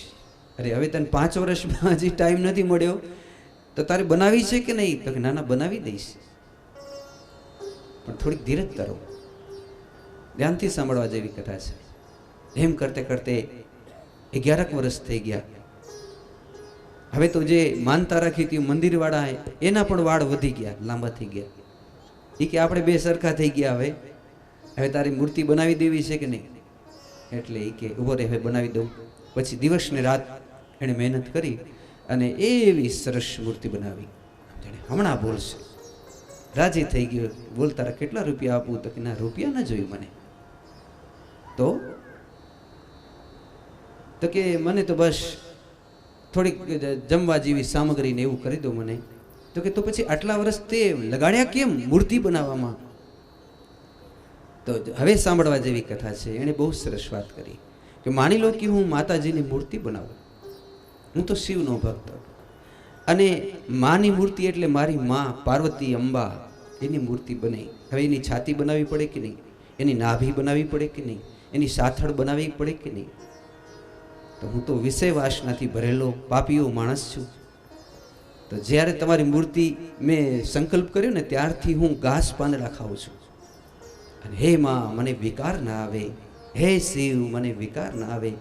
આમ કરતે કરતે 11 વર્ષે આજે મને એવું લાગ્યું કે આજ મારી ઇન્દ્રિયો એકદમ પવિત્ર થઈ ગઈ, અને એટલે 11 વર્ષે મેં તને મૂર્તિ બનાવી દીધી. સમજ્યા? આ વસ્તુ જીવનમાં ઉતારવા જેવી વસ્તુ છે. રાજા પછી રાજી થઈ ગયા, એને પાઘડી પહેરાવી. બાપુ તમને હવે આશ્રમ? તો કે કાંઈ નહીં, હમણાં આ વાળ કપાવી નાખીશ, મારે તો ધંધો કરવો છે. પણ કોઈ પણ કર્મ કરતા એમાં નિષ્ઠા અને શ્રદ્ધા, પવિત્રતા હોવી જોઈએ. એટલા માટે મેં આના 11 વર્ષ લગાડી દીધા મૂર્તિ બનાવતા. નહીં તો આપણે હમણાં જઈએ તો જયપુર આ જેટલા ઢગલા આપણે લઈ જાઓ, પણ એ મૂર્તિની અંદર કોઈ દી માનો પ્રવેશ ન થાય જલ્દી. કારણ કે જે બનાવવાવાળા છે સુપાત્ર નથી, કુપાત્ર છે. ત્યારે જ્યારે સુપાત્ર હોય તો એ મૂર્તિમાં સાક્ષાત ભગવાનને આવવું જ પડે. એટલા માટે સર્વ સિદ્ધાંત નિષ્પન્નમ સંસાર ભયનાશનમ. હવે હું તમને એવી કથા કહું છું કે જે સર્વ શાસ્ત્રનો સિદ્ધાંત છે. હમણાં જોઈ ગયા ને શિવપુરાણ, રામાયણ, આ બધી જ શાસ્ત્રનો આમાં સિદ્ધાંત આવશે. કોઈનો વિરોધ નહીં આવે, બધાનો સમન્વય આવે. જેમ દરિયામાં બધી જ નદીઓ ચાલી જાય, એવી જ રીતે ભાગવતજીમાં બધા જ શાસ્ત્રો આવી જાય. શિવમાં પુરાણ, રામાયણ, દેવી ભાગવત, બધું આમાં ન હોય એવી કોઈ વસ્તુ જ નથી. બધું આમાં આવી જાય. એટલે સર્વ સિદ્ધાંત નિષ્પન્નમ સંસાર ભય નાશનમ ભક્તિઓ અગવર્ધનમ યચ કૃષ્ણ સંતોષ હેતુકમ. બીજા પુરાણો વંચાવાથી ભગવાન કૃષ્ણને સંતોષ થાય કે ન થાય મને ખબર નથી. બીજા પુરાણો વંચાવો તો ભગવાન કૃષ્ણને સંતોષ થાય કે ન થાય મને ખબર નથી. પણ શ્રીમદ ભાગવત પુરાણ વંચાવાથી કૃષ્ણ ભગવાન ચોક્કસ રાજી થાય છે, એ મને પાકી ખાતરી છે.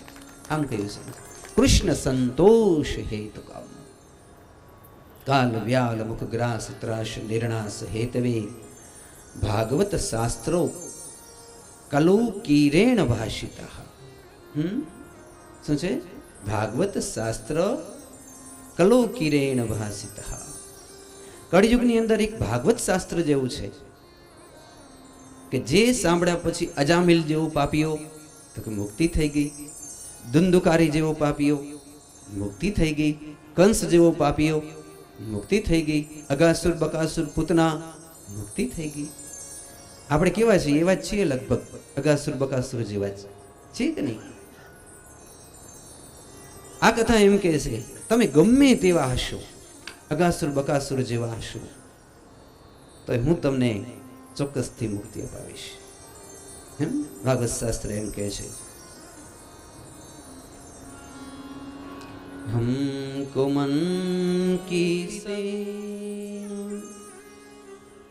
मन विजय करे,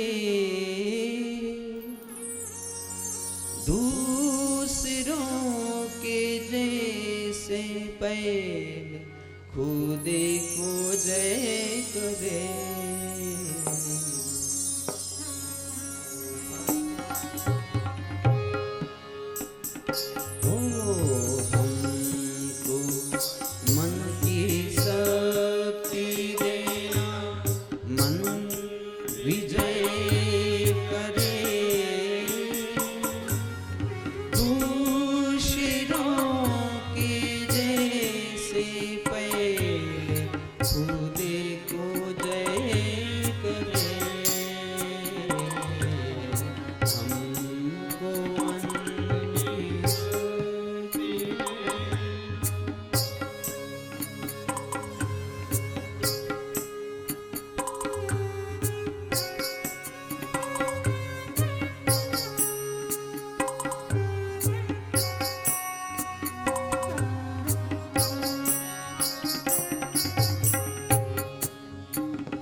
से कहना पड़ेगा जय श्री कृष्ण.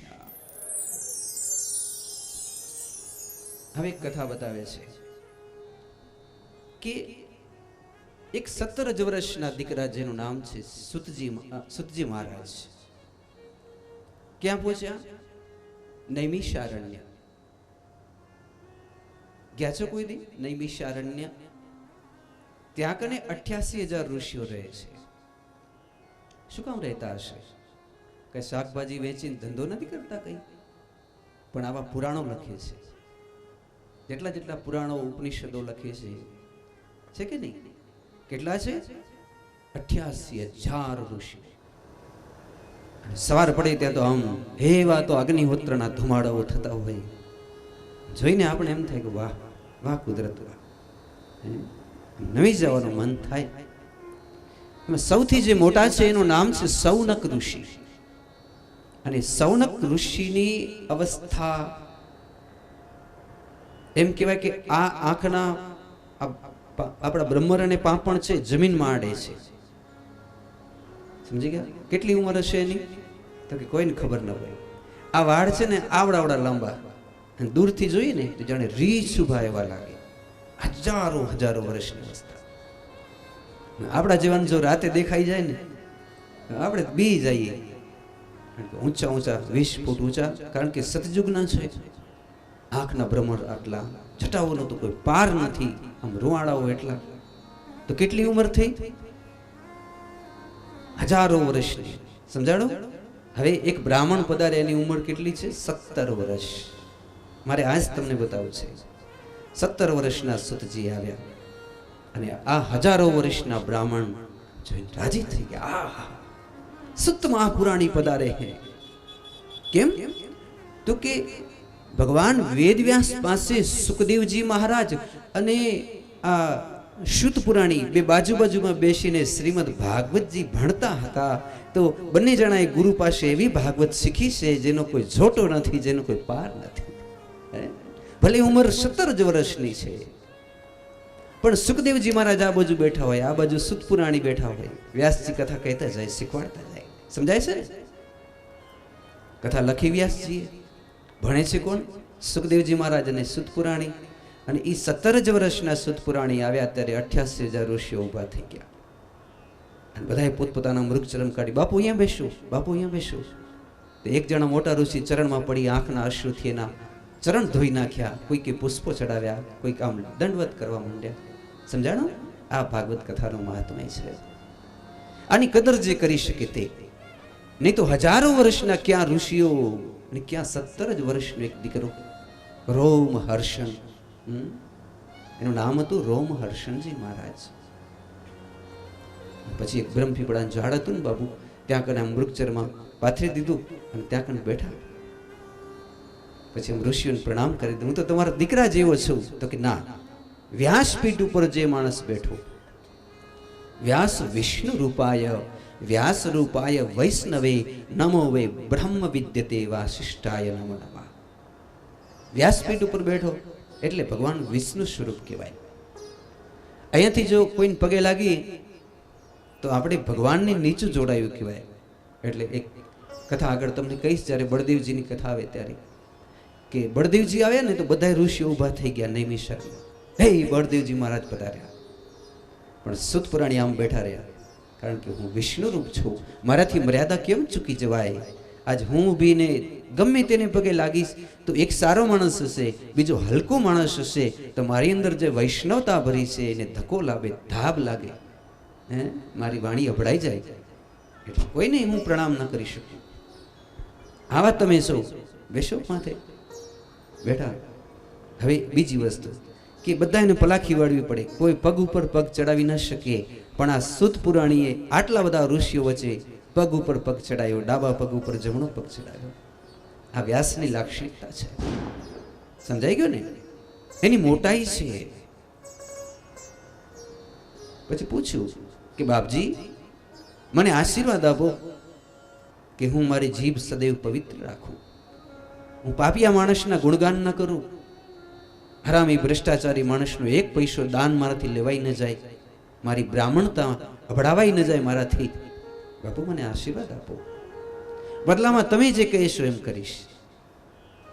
એટલે સૌનક ઋષિ બોલ્યા કે જાઓ તમે કરોડો વર્ષના થાઓ, પણ તમારે કરવાનું એક જ છે. શું? ભાગવતજીની કથા નિત્ય નિરંતર કહેતા રહો. ક્યાંય પણ જાઓ તો બીજું કામ જ ન કરજો, ખેતીવાડી નહીં, ધંધા નહીં, ઉદ્યોગ નહીં, કાંઈ નહીં. કરવાનું એક જ કામ, જ્યાં પણ જાઓ ભાગવતજીની કથા તમારે કહેવાની. ને આજે અમને લાંબા સમય સુધી દીર્ઘ સત્ર સુધી આ કથા કહો. એક 7 દિવસની કથા થાય, એક 8 દિવસની કથા થાય, એક 11 દિવસની કથા થાય, પછી માસ પારાયણ એટલે 30 દિવસની કથા થાય, પછી 6 મહિનાની કથા થાય, અને પછી 12 મહિનાની કથા થાય, ભાગવત કથા. આટલી બધી થાય. તો અહીં 12 મહિનાનો લાંબો સત્ર છે, કથા સંભળાવે છે. તો સુત પુરાણી એમ કહે છે કે તમે મને જે પ્રશ્ન પૂછ્યો, ઇહે ગોરે કલો પ્રાયો જીવ અસુરતાગત ક્લેશ ક્રાંતસ તસ્સેવ શોધને કી પરાય. તો લેવો હું તમને મારા કૃષ્ણ કનૈયાની જ કથા કહું, કારણ કે આના જેવો નટખટ, આના જેવો જાદુગર, આના જેવો ભક્ત વિભાષી દુનિયામાં કોઈ છે કૃષ્ણ જેવું કેવું? એ આગળ તમને કથા કહીશ કે જગન્નાથપુરીમાં એક મેઘવાડ હતા, ચોખા મેઘવાડ, અને એની પત્નીની પ્રસૂતિ થઈ, નાતબારો કર્યો તો એટલે પત્ની આમ રાડો પાડે ને પ્રસૂતિ વખતે, એ મને બચાવજો. તો ચોખા મેઘવાડે મારા શ્રી ભગવાનને યાદ કર્યા, પ્રભુ કોકને મોકલાવો ને, કે મારી પત્ની મરી જશે. તો સાક્ષાત સ્વયંભૂ જગન્નાથ પોતે સુયાણીનું રૂપ લઈને આવ્યા. આપણી ગામઠી ભાષામાં કહી તો સાંકર ખખડાવી, ચોખા હા માં હું દાઈ છું. દાઈમાં સમજો છો ને, બાળકને જન્માવી દઉં છું. તારી પત્ની બીમાર છે, ચરણ પકડી લીધા. નક્કી આને મારા ભગવાને મૂકી હશે, એને ખબર નહીં કે ભગવાન પોતે જ છે.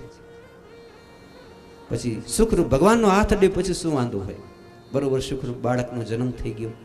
પછી ભગવાન કંઈક દક્ષિણાએ દેતા ગયા. પછી આમ આરતી કરવા માંડ્યા પેલા બ્રાહ્મણો પૂજારીઓ. તો ભગવાન આમ મોઢું કરે છે મૂર્તિ. એટલે પૂજારીઓ પૂછે છે કે ભગવાન આમ મોઢા કેમ આડા કરો છો? તો કે જો હું બારે ઊભો છું, અંદર છું જ નહીં. કેમ કે એક સ્ત્રીની અપવિત્ર અવસ્થામાં મેં સેવા કરી છે, માટે 108 ગળા ત્યાં કને ગંગા જમના બે કુંડ છે જગન્નાથપુરીમાં. 108 ગળા જમના કુંડથી પછી દૂધથી ગાયની એક ગાય હતી ત્યાં, આ કામધેનુ ગાયથી મને નવડાવો. કેમ? તો કે મેં ચોખા મેઘવાડ છે એની સ્ત્રીની મેં પ્રસૂતિ કરાવી છે. સમજાણો? બતાવો આવો દેવ કોણ છે કે તમને ભીડ પડે ત્યારે સુયાણી બનીને ભગવાન તમારા ઘરે પ્રસૂતિ કરાવવા આવે? એવો દેવ છે કોઈ તમારા નજરમાં હોય તો કયો? આ પ્રેમનો ભંડાર, એની કોઈ બાધા જ નથી, એના માટે કોઈ નિયમ નથી. બસ એને સાચો પ્રેમ જોઈએ. શું જોઈએ? સાચો શાશ્વત પ્રેમ.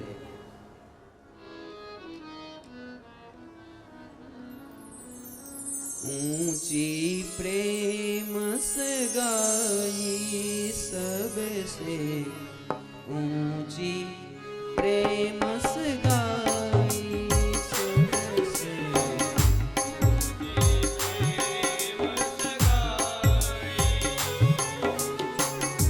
दुर्योधन को मेवा त्यागी,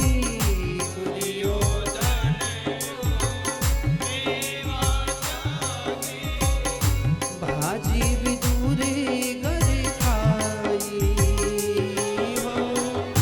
भाजी विदुरे घर खाई सबसे, ऊंची प्रेम सगाई सबसे, ऊंची प्रेम सगाई.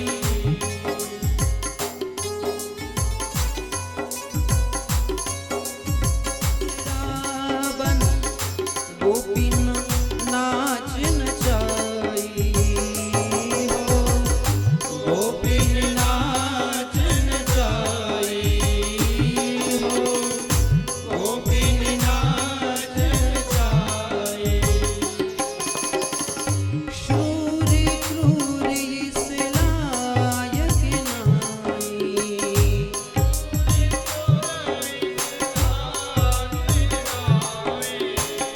कहाँ लग करे हूँ बड़ाई सबसे, ऊंची प्रेम सगाई सबसे, ऊंची प्रेम सगाई सबसे, ऊंची प्रेम सगाई.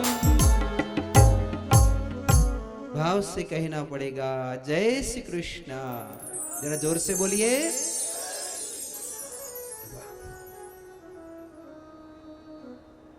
सुकम नत्वा वदनम सर्वे સ્વકાર્ય કુશલાશુરા. હાલો હવે તમને એક બીજી જગ્યા ઉપર લઈ જાઉં જેનું નામ છે સુક્રતાલ. તમારામાંથી કોઈ ગયું છે સુક્રતાલ? જ્યાં સુખદેવજી મહારાજે કથા સંભળાવી છે પરીક્ષિત રાજાને, કુરુક્ષેત્રની બાજુમાં છે.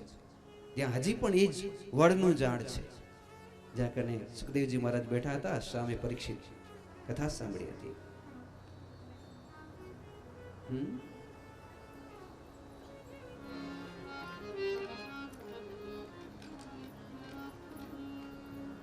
कसुदाक कथा लोके कांच मणि महा, ब्रह्मरातो विचारे तदा देवा.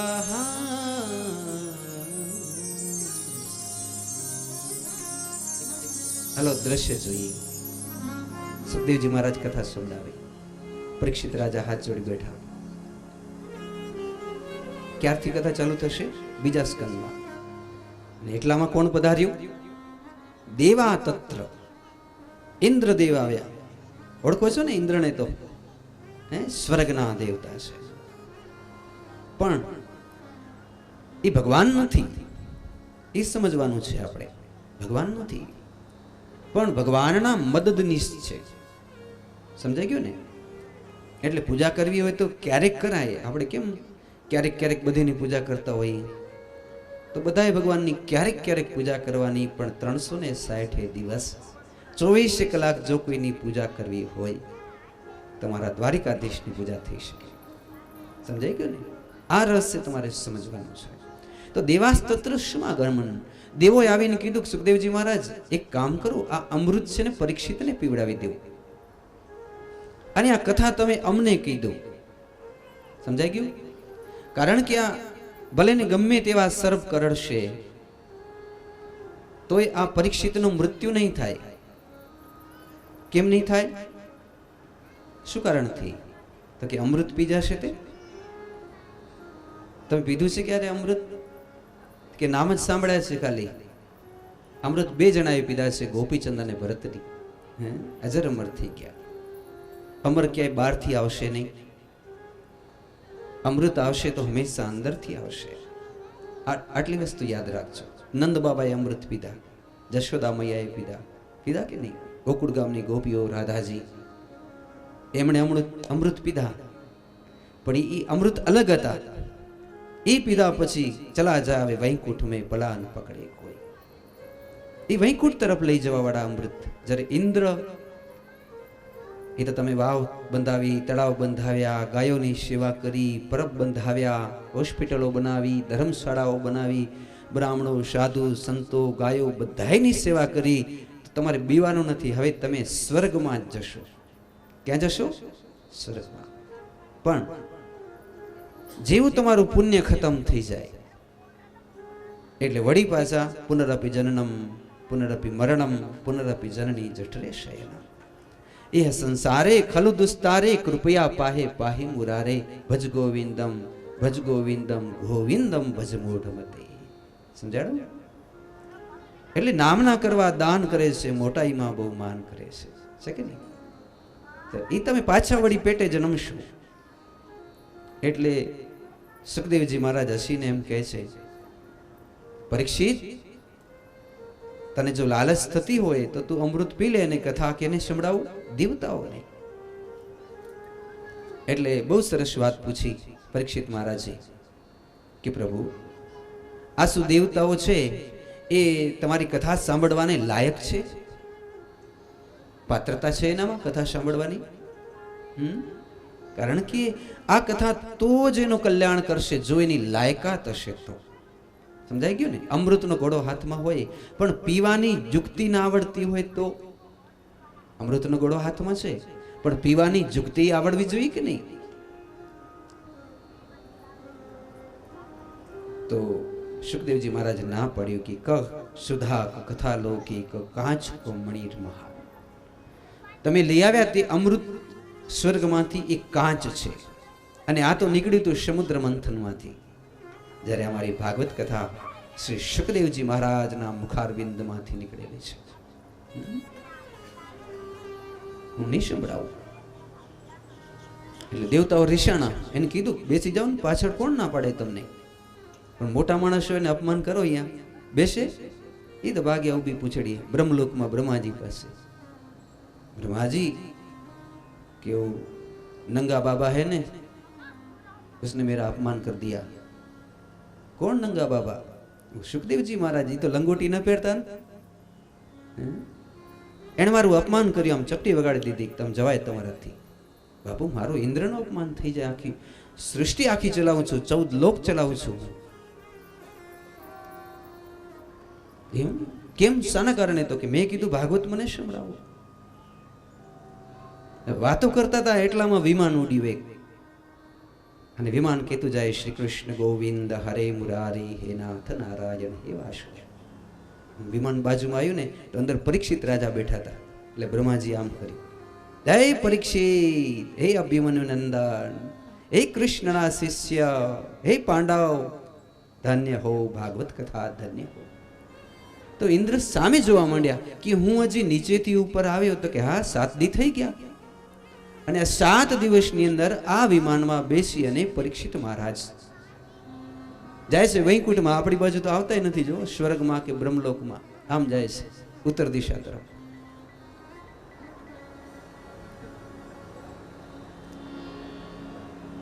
શ્રીમદ ભાગવતી વાર્તા શુરાણામપી દુર્લભમ બ્રહ્મરાત્રો વિચાર્યેવં તદા દેવા જહાસઃ. સત્યલોકે તુલાબદ્ધ્વા તોલ્યત સાધનાન્ય અન્યજ.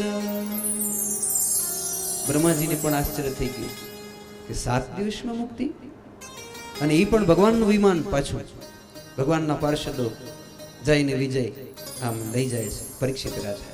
આહા, 7 દિવસમાં મુક્તિ! એટલે તો ત્રાજો બાંધ્યો. એક બાજુ ભાગવતનું પુણ્ય રાખ્યું, 7 દિવસ ભાગવત સાંભળવાનું પુણ્ય, અને એક બાજુ આખી જિંદગી ઉપવાસ રાખવાનું પુણ્ય, તોય ઊંચું ન થાય. આખી જિંદગી દાન દેવાનું પુણ્ય, આખી જિંદગી તપ કરવાનું પુણ્ય, આખી જિંદગી સ્વાધ્યાય કરવાનું પુણ્ય, ગમે તેટલું કર્યું પણ ભાગવત ઊંચું ક્યાંથી થાય? કારણ કે મારો સ્વયં દ્વારકાધીશામાં બેઠેલા છે. એ બ્રહ્માજી કાન પકડીને કીધું, વાહ, આ સપ્તાહની તુલ્ય કોઈ નથી.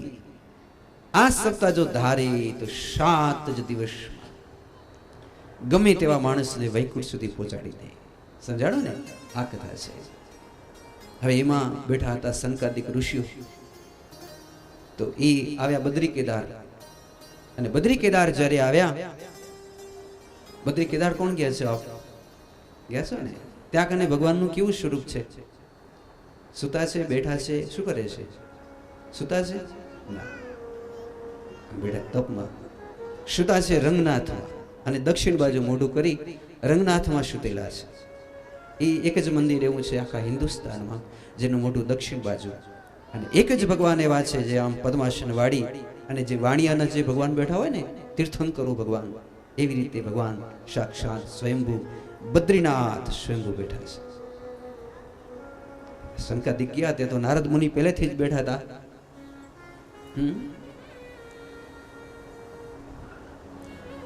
સનકાદી પુરા પ્રોક્ત નારદાય દયાવરે.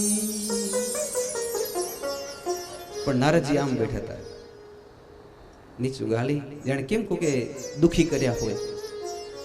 સંકાદિક જોઈ ગયા કે આ નારદજીને ભલા કોણ દુખી કરી શકે? ફકીરને કોઈ દુખી ન કરી શકે. ફકીર કી ફાકી કરે વાકા નામ ફકીર, ગાંઠે દામન બાંધહી નહીં નારી સો નેહ, કહે કબીરતા દાસ કી હમ ચરણો કી ખે.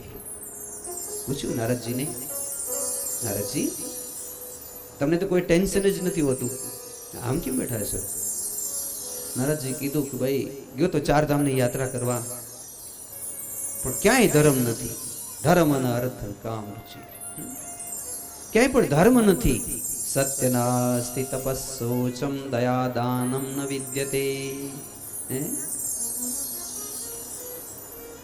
દયા નથી, દાન નથી, તપ નથી, પવિત્રતા નથી. અને એમાં એ વૃંદાવન પહોંચ્યો તો ભક્તિ માતા કેટલા છે? 9 જ વર્ષના, 16 શણગાર સજ્યા છે. અને એની જે બાકી છે ને, હજારો સહેલીઓ એની ચમર ઢારે છે. માતાજી આમ બેઠા છે, ભક્તિ મહારાણી આવી રીતે પગ ઊંચો વાળી આરામથી બેઠા છે. નારદજીને જોયું ત્યારે ભક્તિ માતા પણ દોડ્યા કે નારદ, ભો ભો સાધુ ક્ષણમ તિષ્ઠમ ચિંતામ વિનાશ. હું તો સુખી છું, જો ને 9 વર્ષની રૂષ્ટ પુષ્ટ હજારો સ્ત્રીઓ મારી સેવા કરે. કારણ કે વૃંદાવનમાં આખો દિવસ જ્યારે જોઈએ ત્યારે શ્રી રાધે શ્રી રાધે શ્રી રાધે એવા જ ગુણગાન ગવાય છે. ગવાય કે નહીં? વૃંદાવનમાં રાધે રાધે રાધે. તો ભક્તિ માતા કે હું તો બરોબર છું, પણ આ મારા જે દીકરા છે ને, જ્ઞાન અને વૈરાગ્ય, એ જ્ઞાન અને વૈરાગ્ય ઘરડા થઈ ગયા છે. કારણ કે અહીંયા અમારો કોઈ ગ્રાહક નથી. અમારો કોઈ ગ્રાહક નથી. કારણ કે તમે વૃંદાવનમાં જાઓ, જ્ઞાનની વાતો કરો તો કે બાબા ચાલતી પકડ. જ્ઞાન નથી જોતું, મુક્તિ રાધા રાધા કયું. એટલે જ્ઞાન અને વૈરાગ્ય જે સુતેલા છે બાપુ, મેં એની બહુ મહેનત કરી પણ જ્ઞાન અને વૈરાગ્ય જાગૃત થતા જ નથી. તો કૃપા કરો, જ્ઞાન અને વૈરાગ્યને જાગૃત કરો. નારદજીએ ભગવદ્ ગીતાના પાઠ કર્યા, વેદના પાઠ કર્યા, પણ ગમે એટલું કરવા છતાં જ્ઞાન ભક્તિ જ્ઞાન અને વૈરાગ્ય જાગૃત ન થયા.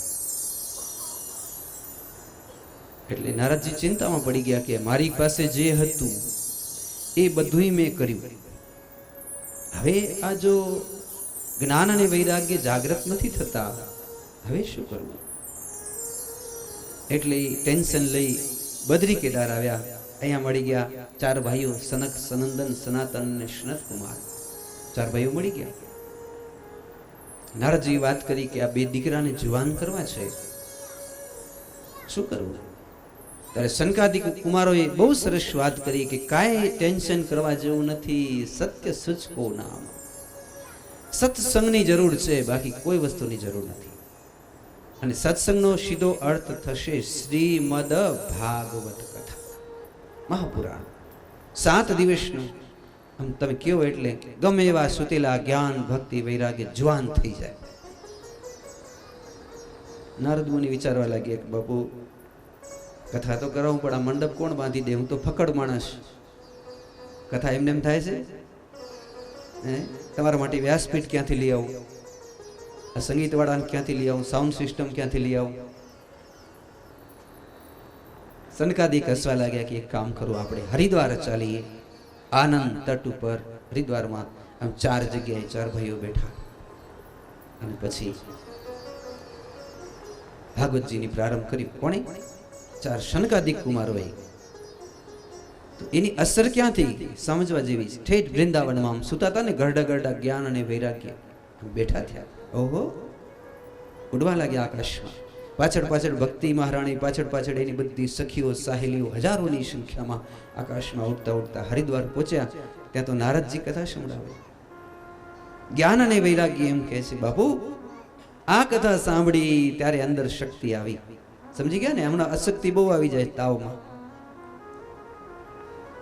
તો કહેવાનો મતલબ આનંદ તટ ઉપર હરિદ્વારમાં ભાગવત કથા સર્વપ્રથમ કોણે વાંચી? 4 સંકાદિક મુનિઓએ.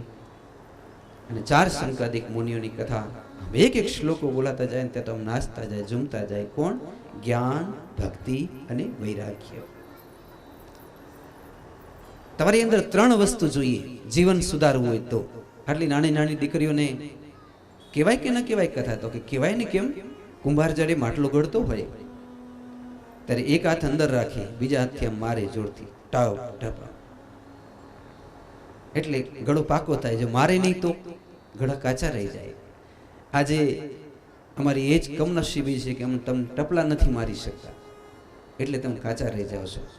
સાચે ને સાચું કહી દઈને વસ્તુ તો તમે કાચા ન રહ્યો, પાકા ગળા જેવા થઈ જાઓ. જીવનમાં 3 વસ્તુ જેનામાં ન હોય એને ભૂતાવળ કહેવાય, બાકી મનુષ્ય ન કહેવાય. અસુર કહેવાય, રાક્ષસ કહેવાય, ભૂતાવળ કહેવાય. 3 વસ્તુ કઈ? તો કે જ્ઞાન, ભક્તિ અને વૈરાગ્ય. 3 વસ્તુ તમારી અંદર હોવી જ જોઈએ. તમે નાનકડા ધ્રુવજી જેટલા હો તોય ભલે, અને 90 વર્ષના હો તોય ભલે. આ કથા સાંભળીને મારે તમારી અંદર બીજ રોપવા છે, જ્ઞાન, ભક્તિ અને વૈરાગ્યના. 7 દિવસમાં તો આવડા મોટા ઝાડવા થઈ જશે. તો જોજો ભલે. કારણ કે આપણે સંસારમાં પડી સાંભળી અને ભૂલી ગયા છીએ.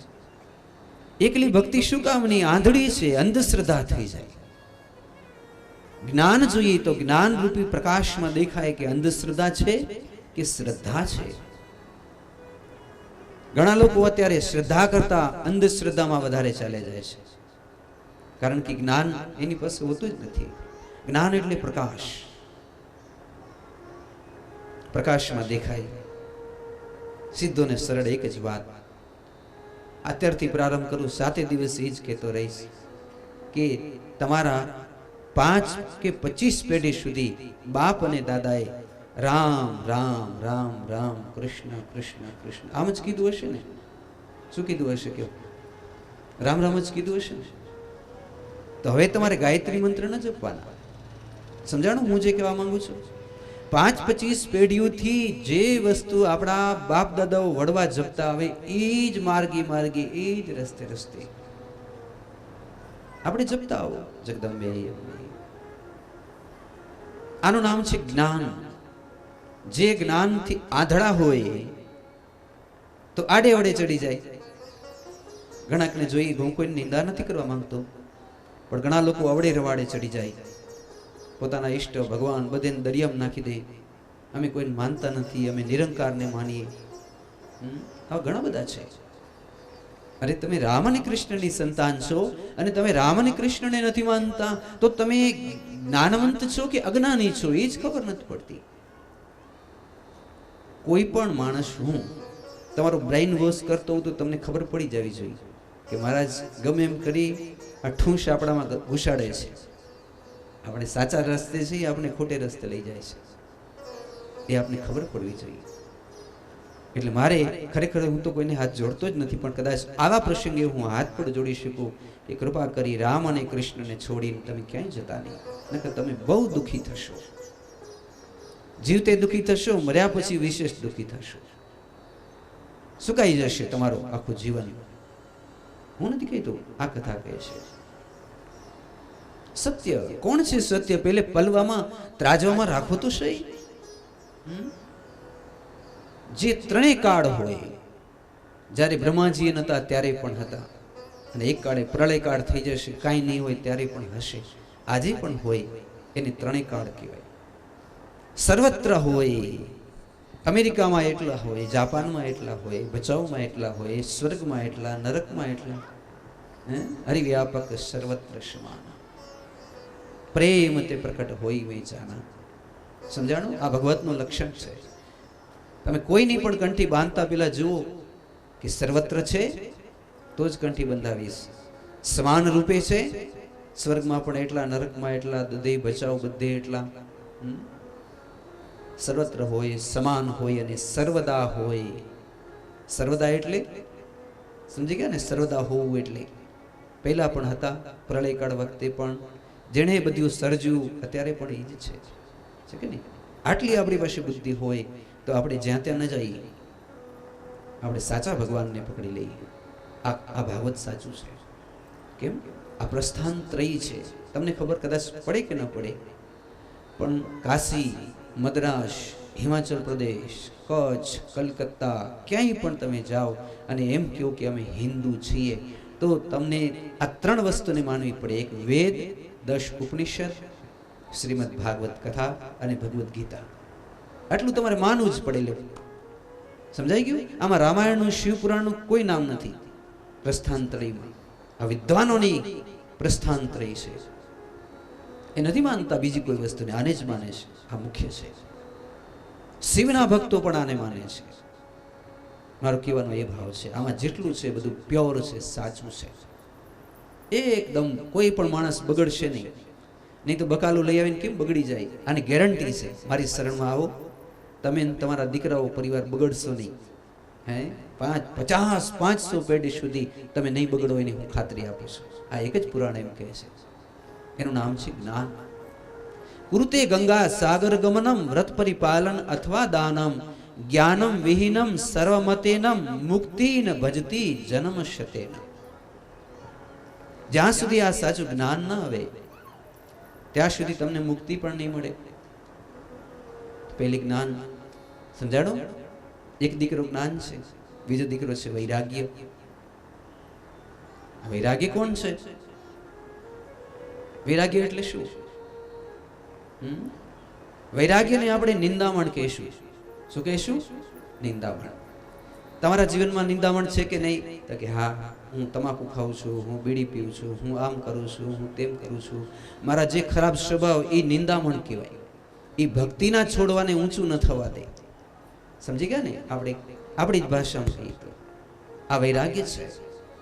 વૈરાગ્ય એમ નથી કીધું કે તમે બાવા બની જાઓ, હરિદ્વાર હલા જાઓ, દીકરાને મૂકી દો, આ બધું મૂકી દો, એમ નહીં. વૈરાગ્ય એમ કહે છે તમારા જીવનમાંથી ગોતી ગોતી અને જે કંઈ પણ વસ્તુ તમને અયોગ્ય અશુદ્ધ લાગે એ બધી દૂર કરો. નિંદામણ કહેવાય ને એને, આપણે નિંદામણ કાઢો એનું નામ છે વૈરાગ્ય. કરશો કે નહીં કરો? ચલો વિચારો તમારી અંદર શું શું નિંદામણ છે અને સંકલ્પ કરો કે મારા નિંદામણને હું કાઢી નાખીશ. બીજું કોઈ કાઢી ન શકે કાંઈ. તમારા ખરાબ સ્વભાવને કોણ બદલાવી શકે? અમે ગમે એવા દોરાન ગાંઠો બાંધી તો એ તમને બદલાવી ન શકીએ. તમે જ બદલાવી શકશો તમને. તો થઈ બે વસ્તુ, પહેલે જ્ઞાન, બીજું નિંદામણ કાઢવું એટલે વૈરાગ્ય. અને હવે આવશે ત્રીજી વસ્તુ, શું છે? ભક્તિ. ભક્તિનો સીધો અર્થ શું થશે? આમ તો નવદા ભક્તિ છે, પણ પ્રેમ લક્ષના ભક્તિની હું વાત કરવા ઈચ્છું છું. તમે નવમાંથી એકેય ભક્તિ નહીં કરી શકો, અઘરી છે બધી. 10મી ભક્તિ આ કૃષ્ણની, જેને વૈષ્ણવ ભક્તિ કહેવામાં આવે, સૌથી સહેલી છે. કેમ સહેલી? માન લો કે તમે દીકરાને જન્મ દીધો અને તમારો દીકરો પુરુષોને જ આપી દેવાનો. ભાઈ ધોડાવો તો ભલે, રાખો તો ભલે, રોવે તો ભલે, પુરુષો કરી શકે? તમને શું લાગે છે? ન કરી શકે. બહેનો માટે સહેલી વસ્તુ છે કે નહીં? સહેલું છે ને? બસ આ જ નવદા ભક્તિ, આ પ્રેમ લક્ષણા ભક્તિ છે કે જે માણસમાં પુરુષ તત્વ હશે એ આ પ્રેમ લક્ષણા ભક્તિ નહીં કરી શકે. જે માણસમાં સ્ત્રી ભાવ છે એ આ કરી શકશે પ્રેમ લક્ષણા ભક્તિ. સ્ત્રી ભાવ હો, સ્ત્રીમાં શું લક્ષણ હોય? મૃદુતા, કોમળતા, કાળજા કઠણ ન હોય, ઘડીક થાય ને આંખમાં આંસુ આવી જાય કે નહીં? એકદમ એવો સ્વભાવ કે એને દુઃખ જ ન લાગે. 8 દિવસ બેન ઘરે ચાલ્યા જાય ને આપણે બધું જાડું ફટા પુરુષને કરવાના હોય તો આપણે ન કરી શકીએ. બેનો સહજમાં કરી લેતા હોય, 10 ઘરનું કામ હોય તો ઘણા કરી લેતા હોય. સમજી ગયા ને? આ પ્રેમ લક્ષણા ભક્તિ છે. જે બોજ બને એને ભક્તિ ન કહેવાય. ઘણાના જીવન બોજ બની ગયા છે. મારો એકટાણો છે ને આજ મારો મંગળવાર છે ને આજ મારો શુક્રવાર છે ને આજ મારો માસ છે. નંદ બાબા એને એમણે તો હા એકાદશીના વ્રત જરૂર કરો, પણ જીવન બોજ ન લાગવું જોઈએ, પણ જીવન હલકું ફૂલ થઈ જાય. તમે મારી પાસે પોટલો લઈને આવો, હું ઉતરાવી લઉં, પછી તમારો ભાર ઓછો થાય કે ન થાય? વધે, ઓછો થાય. બસ આની પાસે આવો, એ આ સંસારનો પોટલો ભલું થયું ભાંગી જંજાળ અને સુખેથી ભજશો શ્રી ગોપાલ. સમજાણો? આ પ્રેમ લક્ષણા ભક્તિ છે. તો આ ત્રણેય ભક્તિઓને અહીં કથા ચાલે છે. ક્યાં કને ચાલે છે? આનંદ તટ ઉપર, હરિદ્વારમાં. આવો સાંભળીએ. ગોકુળે સાંભળે, ગોકુળે સાંભળે, ગોકુળે સાંભળે, ગોકુળે સાંભળે, ગોકુળે સાંભળે, ગોકુળે સાંભળે, ગોકુળે સાંભળે. નંદલાલા ને માતા જશોદાજી સાંભળે,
શ્રી કૃષ્ણ. આવો કથાજીને આગળ લઈ જઈએ. આનંદ નામના તટ ઉપર